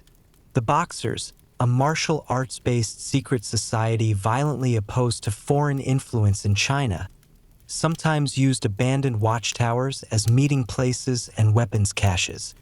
Foreign military forces pursuing the Boxers occasionally fought skirmishes near the wall, though the main conflict occurred in China's cities and towns. The early Republican period, after the fall of the Ming Dynasty in 1912, saw China divided among competing warlords. These regional military leaders controlled different portions of the country, fighting each other in a complex series of shifting alliances. Some warlords controlled territories along the Great Wall and used sections of the fortifications for military purposes. The wall's watchtowers, despite their age, still offered commanding views of the surrounding terrain. Machine guns placed in these towers could control strategic roads and passes. The walls themselves, though built for an earlier era of warfare, could still provide some protection against rifle fire, though not against artillery. But the wall's greatest trial came with the Japanese invasion of China, which began in earnest in 1937. The Japanese military, one of the most modern and powerful in the world, swept through northern China with shocking speed. Chinese forces, poorly equipped and often poorly led, struggled to mount effective resistance. The Battle of the Great Wall, fought in 1933 even before the full-scale invasion began, was one of the first major engagements. Japanese forces attacked Chinese positions along several sections of the wall near Beijing, seeking to expand their control southward from Manchuria, which they had occupied in 1931. Chinese soldiers, including troops from various warlord armies hastily unified under nationalist command, defended the wall's passes and fortifications. They fought with rifles, machine guns, and primitive grenades against a Japanese force equipped with tanks, aircraft, and modern artillery. The defenders had some advantages. They knew the terrain. They could use the wall structures for cover. The narrow passes limited where the Japanese could attack. For several months, Chinese forces managed to hold key positions, inflicting significant casualties on the Japanese attackers. But ultimately, superior Japanese firepower prevailed. Artillery bombardment reduced centuries-old watchtowers to rubble. Air strikes pounded Chinese positions. Tank columns pushed through breaches in the wall or simply bypassed it through undefended sections. The Japanese victory at the Great Wall allowed them to threaten Beijing directly, forcing the Chinese government to negotiate a humiliating truce. The battle became a symbol of China's weakness, of how far the country had fallen from its historic greatness. When the full-scale Sino-Japanese War began in 1937, the wall again saw combat. Chinese forces attempted to use various sections as defensive lines, trying to slow the Japanese advance and buy time to evacuate civilians and supplies. These battles were brutal and mostly futile. The wall, built to defend against cavalry charges and hand-to-hand combat, offered little protection against modern weapons. Japanese aircraft could strike any position with impunity. Artillery could destroy watchtowers from miles away. Tanks could crash through gates designed to withstand battering rams. Yet Chinese soldiers continued to fight from wall positions, not because the fortifications were particularly effective, but because they were there, because they were symbols of Chinese resistance, because to abandon them felt like abandoning China itself. After the Japanese forces advanced deeper into China, the wall ceased to be an active front line. It returned to its state of neglect, now with added damage from modern warfare. Some sections bore the scars of artillery strikes. Others had been deliberately demolished by one side or the other to prevent their use. During the Chinese Civil War that followed World War II, as communist and nationalist forces battled for control of China, the wall again saw occasional combat. But by then, both sides understood that the wall had little real military value. The battles fought near it were about controlling territory and population centers, not the ancient fortifications themselves. When the communist forces won the Civil War in 1949 and established the People's Republic of China, the wall became a more complicated symbol. It represented China's long history and cultural achievement, but it was also associated with the imperial system the communists had overthrown. Its fate would remain uncertain for decades. The transformation of the Great Wall from neglected relic to international tourist destination was neither quick nor straightforward. It required a fundamental shift in how China saw itself and how it wanted to be seen by the world. In the 1950s and 1960s, the wall remained largely forgotten. China was focused on revolutionary transformation, on industrialization and modernization, on breaking with the past rather than celebrating it.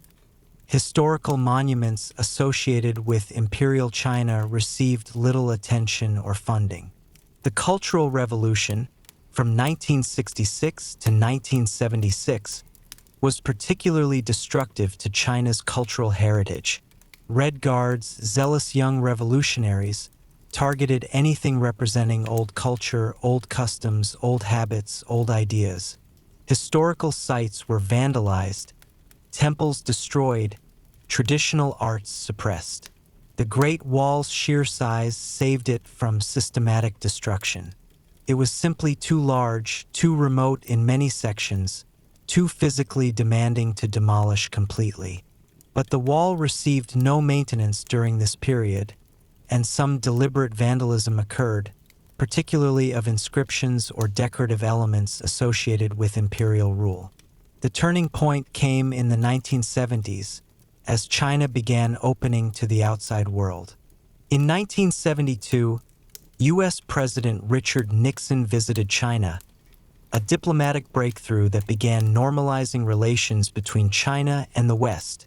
During this visit, Nixon was taken to the Great Wall at Badaling, north of Beijing. Nixon's visit, broadcast worldwide, reintroduced the Great Wall to global consciousness. His famous comment, "This is a great wall and it had to be built by a great people," provided a soundbite that reinforced the wall's status as a symbol of Chinese civilization and achievement. After Mao Zedong's death in 1976 and the subsequent rise of Deng Xiaoping, China embarked on a policy of reform and opening up.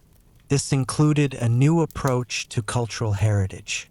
Historical sites that had been neglected or dismissed as feudal relics were now reconsidered as sources of national pride and potential tourist revenue. In 1984, Deng Xiaoping issued the directive "Love China, Restore the Great Wall." This slogan launched a national campaign to repair and preserve the wall.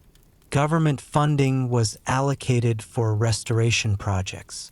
Volunteer groups organized to clean up sections of the wall.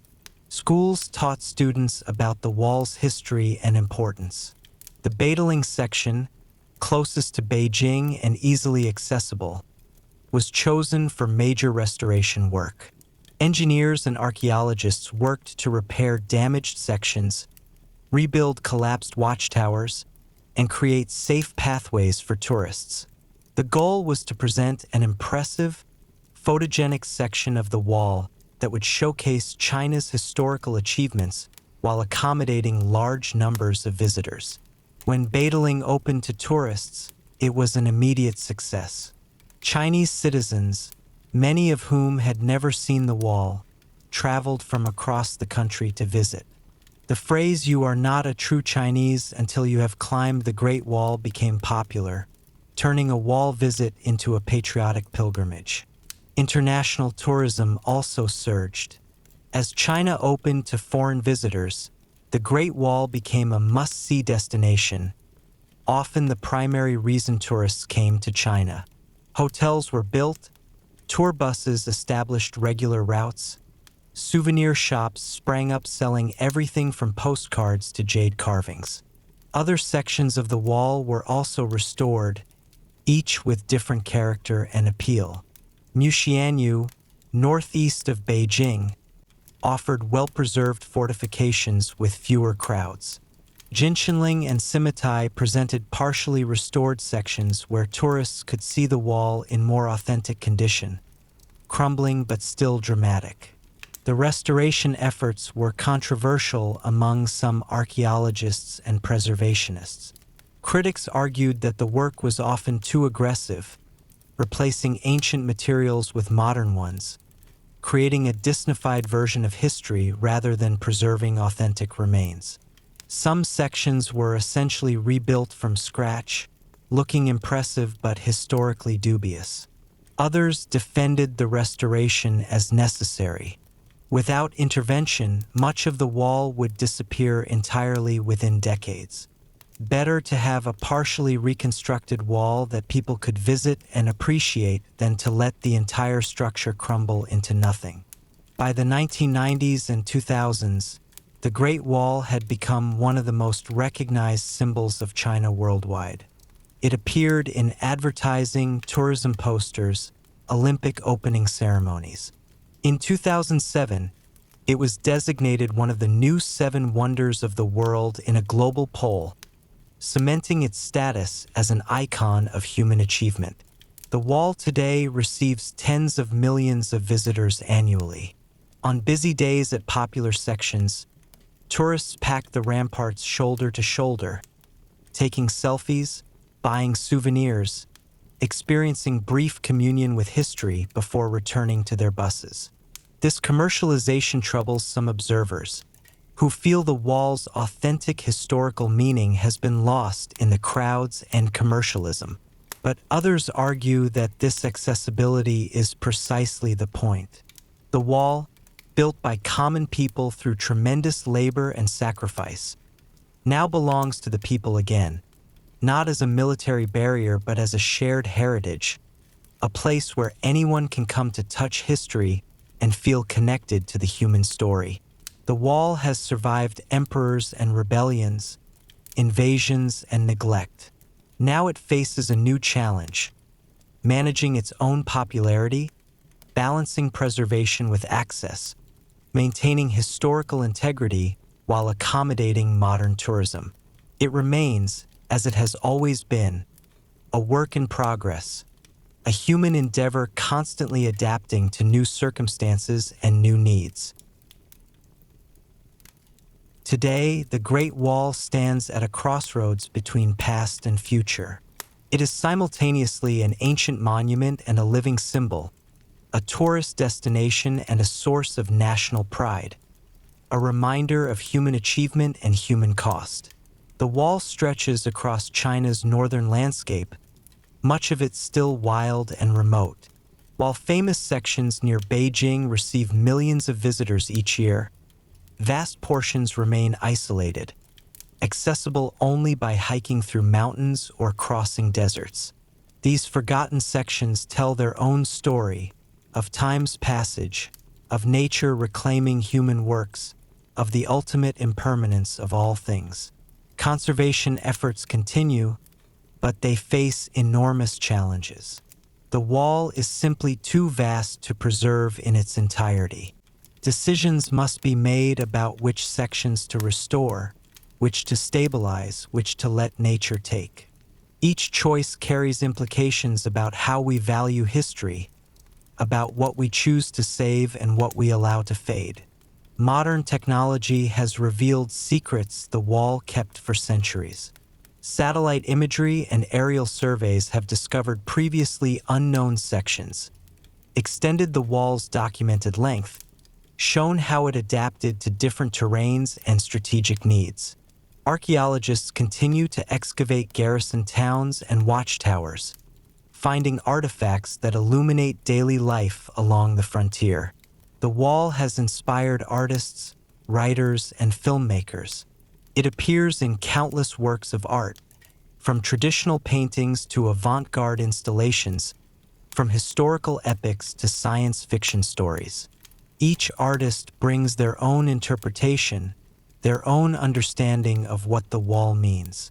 For some, it represents human determination and ingenuity, our ability to accomplish seemingly impossible tasks through collective effort. For others, it symbolizes division and isolation, the walls we build between ourselves and others, the barriers that separate rather than connect.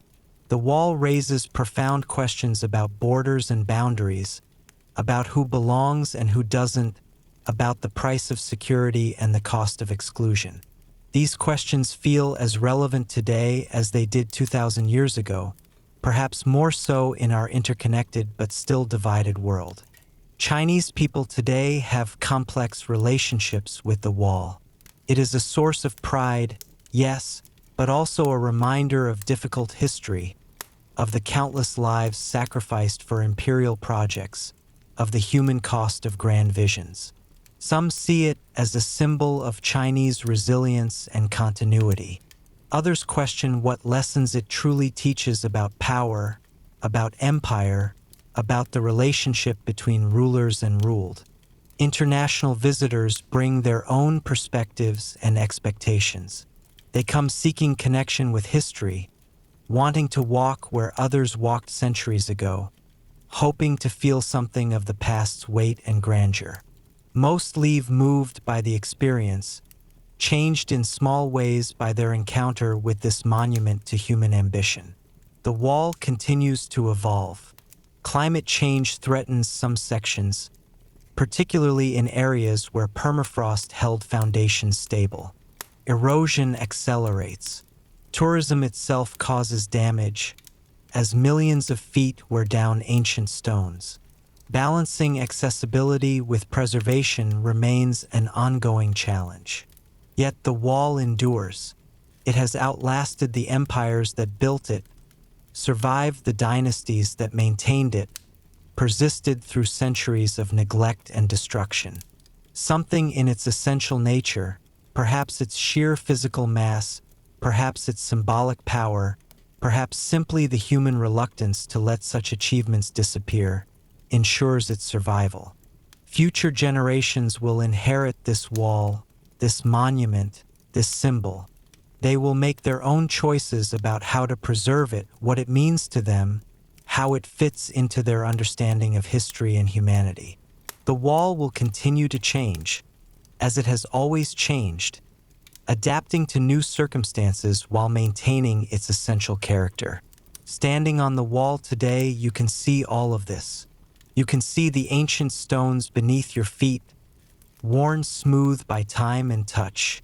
You can see the mountains stretching endlessly in all directions. You can see other visitors from China and around the world, all sharing this moment, this place, this connection to something larger than themselves. The wall reminds us that we are part of a long story, that our lives connect to those who came before and those who will come after. It speaks of continuity and change, of human ambition and human limitation, of the monuments we build and the legacies we leave. And through it all, through centuries and dynasties, through war and peace, through glory and decay, the wall stands, patient, enduring, waiting for the next chapter in its endless story. Our journey along the Great Wall has taken us through 2,000 years of history. We have walked with soldiers on cold winter nights, stood beside builders hauling stones up impossible slopes, listened to merchants at the Jade Gate, felt the thunder of cavalry charges across the steppe. We have encountered emperors whose ambitions shaped the wall, from the first emperor who unified the scattered defenses, to Emperor Wu who extended them into the desert, to the Ming rulers who rebuilt them in brick and stone. Each left their mark, each added their chapter to the wall's endless story. We have met ordinary people whose lives the wall touched, conscripted workers who died building it, soldiers who spent years defending it, families separated by its demands, women who waited for husbands who never returned. Their names are mostly forgotten, but their sacrifice remains, embedded in every stone. We have seen how the wall changed with changing times, how it grew from simple earth ramparts to sophisticated fortifications, how it served as military barrier, trade checkpoint, symbol of imperial power, how it fell into ruin when no longer needed, then rose again as symbol and tourist destination. We have understood that the wall was never truly one thing. It was many walls, built in different eras by different rulers for different purposes. It was never continuous, never impregnable, never the simple barrier of legend. It was complex, contradictory, human, flawed, and magnificent in equal measure. We have learned that the wall's greatest enemy was not invaders but time itself. Wind and rain, frost and heat, the slow, patient work of nature reclaiming what humans built. And yet sections survive, testament to the skill of ancient engineers and the endurance of their work. We have seen how the wall exists in multiple forms, the physical structure of stone and earth, yes, but also the wall of poetry and art, the wall of cultural memory, the wall of imagination and symbol. Each form tells its own truth about what the wall means, what it represents, how it connects us to the past. The wall reminds us of fundamental truths about human nature. Our desire for security, our fear of the other, our willingness to undertake vast projects in pursuit of safety, but also our resilience, our ingenuity, our ability to create beauty and meaning even in structures born of fear. It speaks to the relationship between civilization and wilderness, between order and chaos, between the settled and the nomadic. The wall marked a boundary, but boundaries are always permeable, always contested, always more complex than simple lines on maps suggest. The wall shows us how power operates, how rulers mobilize populations for grand projects, how the ambitions of the few become the burden of the many. Every stone represents labor extracted, lives disrupted, families separated in service of imperial vision. But the wall also demonstrates human capability, what we can accomplish when we work together toward common goals. It represents engineering genius, logistical mastery, the accumulated knowledge of generations of builders and defenders. As our journey along the wall approaches its end, we carry with us images and stories. The lonely watchtower under moonlight, the merchant caravan approaching the Jade Gate, Meng Jiangnu weeping before the wall that took her husband, soldiers huddled around fires, sharing stories of home. These images blend together now, past and present merging. The wall as it was and the wall as it is become one. The ancient stones hold all these stories, all these lives, all these centuries of human experience. The wall teaches patience. It was built over lifetimes, endured for millennia, will stand for centuries more. It reminds us that the largest achievements require persistence, that great works unfold across generations, that we build not just for ourselves but for those who come after. And now, as night deepens and our journey nears its end, the wall grows quiet. The tourists have departed. The commercial bustle has faded. Only the ancient stones remain, solid and patient, waiting for dawn, waiting for the next visitors, waiting as they have waited for 2,000 years. The wall stands, and in standing, it speaks to us across the centuries, whispering of all that was, all that is, all that will be. It is time now to rest, to let these whispers carry us into sleep, into dreams where we walk the wall forever under endless stars. Now our story begins to slow like a river approaching the sea.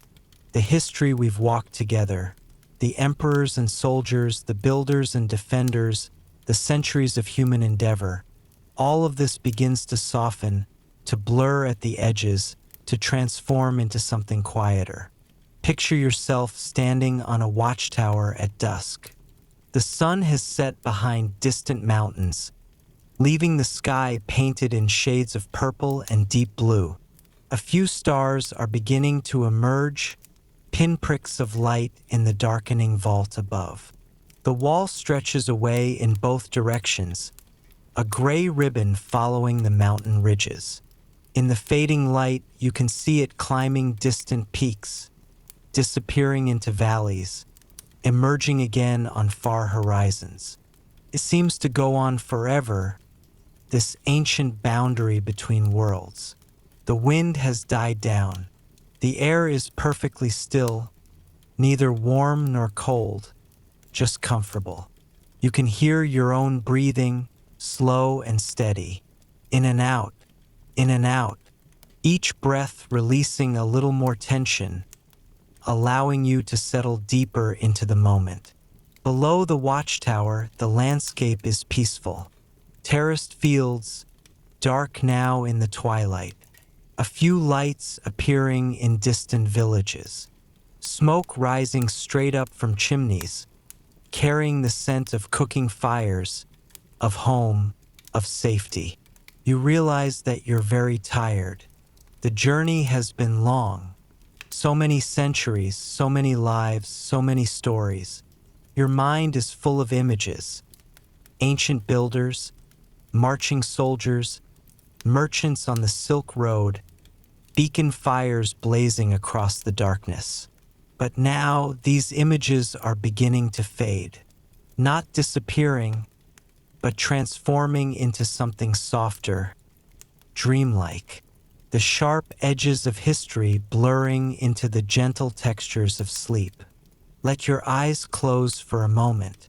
Feel the stone of the watchtower beneath you, solid and eternal. Feel the vastness of the sky above. Feel yourself suspended between earth and heaven, between past and present, between waking and dreaming.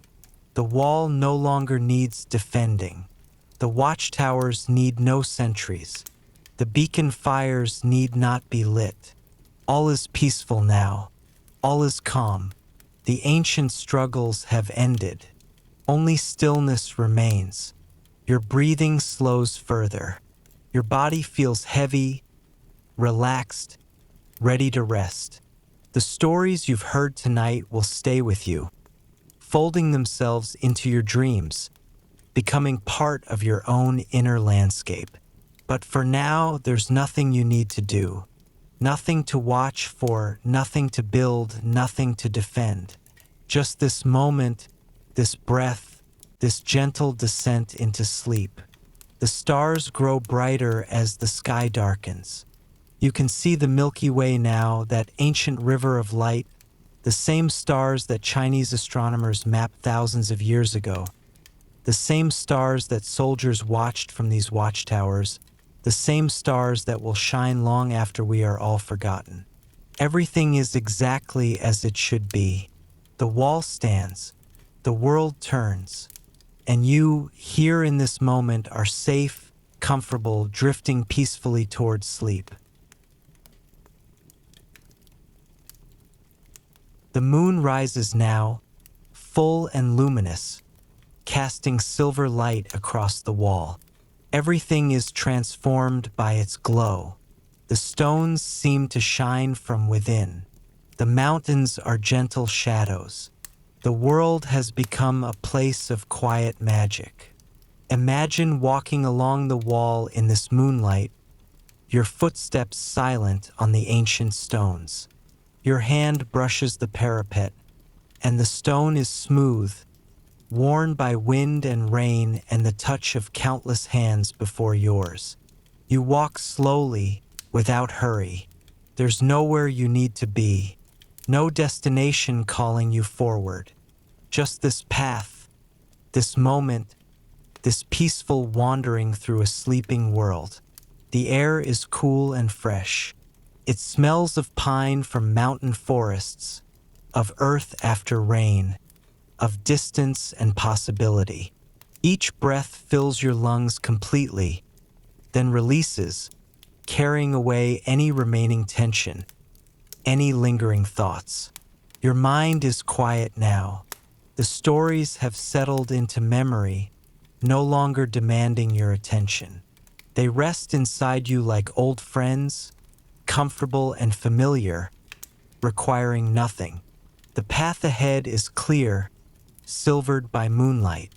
You see it stretching forward, following the gentle curves of the mountain ridge. You know that you could walk this path forever, that it would always be beautiful, always peaceful, always exactly like this. But you also feel how tired you are, how heavy your eyelids have become, how much your body longs for rest. Up ahead, you see a sheltered spot. Perhaps it's a watchtower with an open doorway. Perhaps it's simply a place where the wall widens, creating a protected space. You move toward it, drawn by the promise of rest. When you arrive, you find it perfect. The stone is smooth, somehow comfortable despite being stone. The wall behind provides support. The moon illuminates everything with gentle, diffused light. You settle down, your back against the ancient stones. The wall supports you, solid and reliable. You feel its strength beneath you, centuries of endurance, the accumulated stability of ages. Looking out over the landscape, you see only peace. The mountains sleep, the valleys rest. Even the stars seem to pulse more slowly, their light softer, more dreamlike. Your eyelids are so heavy now. Takes effort to keep them open. And there's no reason to keep them open. Nothing you need to see. Nothing requiring your attention or vigilance. So you let them close. Darkness, soft and welcoming, embraces you. The moonlight still glows beyond your eyelids, a gentle presence, but your eyes are resting now, gratefully releasing the day. Your breathing continues its slow rhythm, in and out, in and out. each breath carrying you deeper into relaxation, into that borderland between waking and sleeping, where the mind begins to dream. The wall holds you, the ancient stones, warmed by 10,000 suns, cooled by 10,000 moons. Remember everyone who has ever rested here. You are part of that continuity now, one more dreamer in an endless chain of dreamers stretching back through time. In the space between waking and sleeping, the wall transforms again. Now it's not quite stone anymore, or perhaps it's the essence of stone, solidity, endurance, the patience of the earth itself. You find yourself walking again, but this walking is effortless, weightless. You might be floating slightly above the stones, or perhaps the stones themselves are carrying you. Movement without effort, travel without fatigue. The landscape around you shifts and flows like water. Mountains rise and fall. Seasons change in moments. Winter snow melting into spring green, summer heat fading to autumn gold. The wall remains constant through all these changes, its path unwavering, its purpose eternal. You notice that you're not alone. Other dreamers walk the wall beside you, though they're indistinct, more felt than seen. Perhaps they're other sleepers from other times, all of you sharing this dream space. Perhaps they're the ghosts of everyone who ever stood on these stones, their memories woven into the wall itself. It doesn't matter. Their presence is comforting, not disturbing. You're all journeying together, all moving toward the same destination.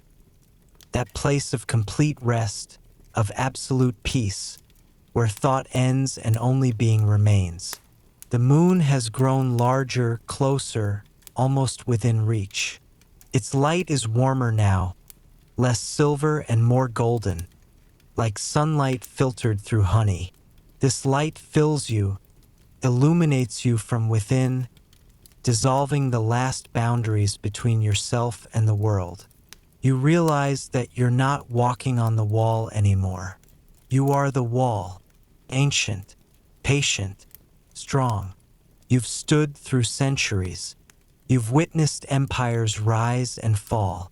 Nothing disturbs your fundamental peace. But even as the wall, you're also the wind that blows across it. Invisible, free, moving without obstruction, flowing around obstacles, going everywhere and nowhere. And you're the moonlight touching everything equally. The mountains, the valleys, the sleeping villages, the ancient stones. Your light asks nothing, judges nothing, simply shines with quiet constancy. These identities flow together, separate, recombine. You're the dreamer and the dream, the observer and the observed, the story and the listener. All boundaries have dissolved. All distinctions have faded. What remains is simply awareness, resting in itself. Not awareness of anything particular, but pure awareness, like a still pool reflecting the sky. Your breathing has become so slow, so quiet, you barely notice it. Each breath takes a long time, a very long time, and between breaths, there's space. Peaceful, silent space where nothing needs to happen. Your body is completely relaxed now. You couldn't move if you wanted to, but you don't want to.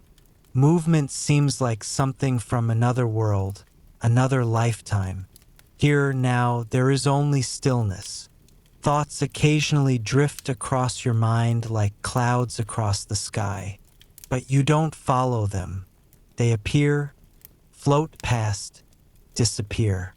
Your mind is the sky, vast and clear, and thoughts are just weather, temporary and ultimately meaningless. The wall, the moon, the mountains, all of it is fading now, becoming less distinct, less important. Soon there will be nothing but sleep. Deep, peaceful, restoring sleep.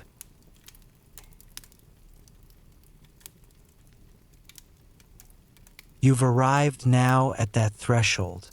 Behind you lies the waking world with its stories and histories, its names and dates, its endless parade of events.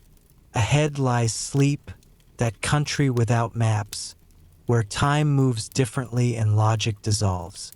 You stand at the border, balanced perfectly between two states of being. Part of you still hears these words, still follows the thread of narration. Part of you has already crossed over into dream. This is a peaceful place, this borderland. There's no hurry here, no pressure to choose one side or the other. You can rest in this space as long as you wish, suspended between waking and sleeping, belonging fully to neither but touched by both. The Great Wall has led you here. All those centuries of history, all those lives lived in its shadow, all culminating in this moment of transition. The wall built to mark a boundary has become a path leading inward into the deep territory of rest. Your breathing is barely perceptible now. Your body feels distant, as if you're floating just slightly above it, connected by the thinnest of threads. This is natural. This is right. The body knows how to sleep. It's been doing this your entire life. Your mind, too, is releasing its grip. Thoughts have nearly stopped. That constant internal commentary, that voice that narrates your experience, has grown quiet. Occasionally, a fragment of the Great Wall story drifts through. A soldier on watch, a merchant on the Silk Road, moonlight on ancient stones.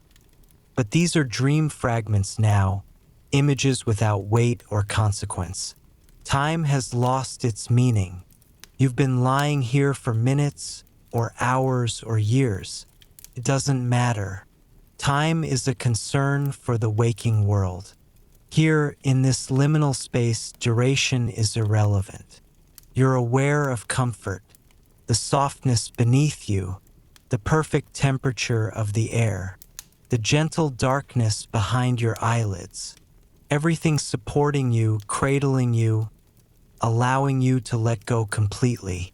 There's nothing left to hold on to, nothing you need to remember or figure out or plan. The night will take care of you. Your body knows how to rest. Your mind knows how to dream.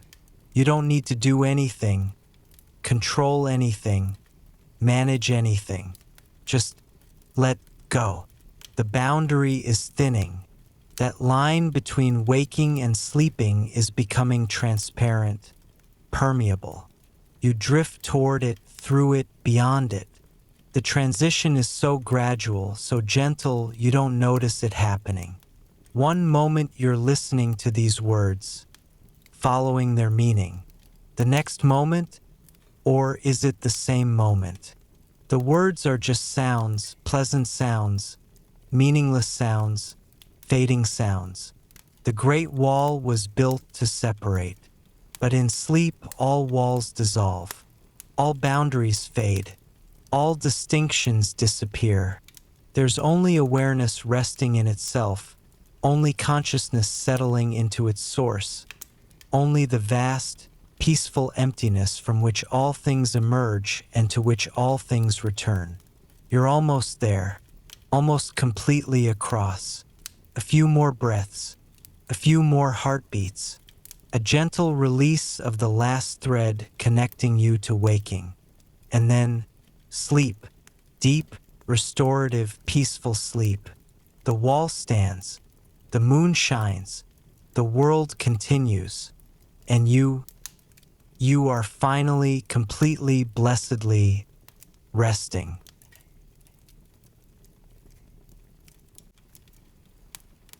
The Great Wall stretches through the darkness, patient and eternal. Moonlight, silver, stones, wind so gentle, barely moving. Your breathing, slow, deep, peaceful. Nothing to do, nowhere to go. Just this, just now, just rest. The ancient stones remember everyone who ever slept here. You are part of that memory now, part of the wall's dream. Mountains sleeping, valleys sleeping, world sleeping. And you sleeping too so peacefully. The stars will overhead, their light touching everything. Time moves on, but you are still perfectly still. Thoughts like mist dissolving, fading, gone. Only breath, only heartbeat, only the gentle pull of sleep. Down, down, deeper into rest. The wall holds you. The earth supports you. The night embraces you. All is well, all is peaceful, all is exactly as it should be. Sleep now, deep sleep, restful sleep. The stories are over, the journey complete. Only dreams remain, gentle dreams, or no dreams at all.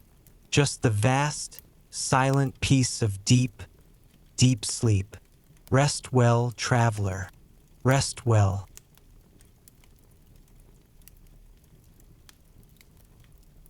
Thank you for joining me tonight on this journey through the legend of the Great Wall of China. We've walked together across centuries, from the earliest defensive walls of the warring states through the grand Ming Dynasty construction, meeting soldiers and builders, merchants and dreamers, all connected by this extraordinary monument. The Great Wall teaches us about human determination, about the costs of security, about the ways civilizations define and defend themselves. But it also reminds us that all boundaries are temporary, that all walls eventually crumble, and that history itself is a kind of dream we share across the generations. I hope this story has brought you some measure of peace tonight. If you enjoyed this journey through time, please like and subscribe. It helps others discover these calm explorations of history, and it allows me to continue creating these whispered stories for you. And if you're still awake, I'd love to hear from you in the comments. What historical moment or place would you like to explore next? The Silk Road caravans? The voyages of Zhang He? The golden age of the Tang Dynasty? The ancient cities of the Maya? Your suggestions guide these journeys through time. As you drift off to sleep, know that you carry these stories with you. They become part of your dreams, part of your inner landscape. History is not something distant and dead, but alive in our imaginations, in our memories, in the stories we tell ourselves as we cross the border into sleep. The Great Wall still stands today, stretching across mountains and deserts, a testament to human ambition and endurance. But perhaps its greatest achievement is not keeping invaders out, but drawing dreamers in, inviting us to walk its length, to imagine its past, to connect ourselves with the millions of lives that touched its stones. May your rest tonight be as peaceful as moonlight on ancient stone. May your dreams be gentle as wind across the mountains. May you wake refreshed, carrying with you the quiet strength of things that endure. Until we meet again, traveler, may your journey through sleep be safe and restorative. May you find in dreams what you seek in waking. May the whispers of time guide you to restful sleep and peaceful mornings. Thank you for listening. Thank you for being part of this community of dreamers and history lovers. Thank you for allowing me to be your guide through these quiet nights. May the whispers of time guide you to restful sleep. Good night.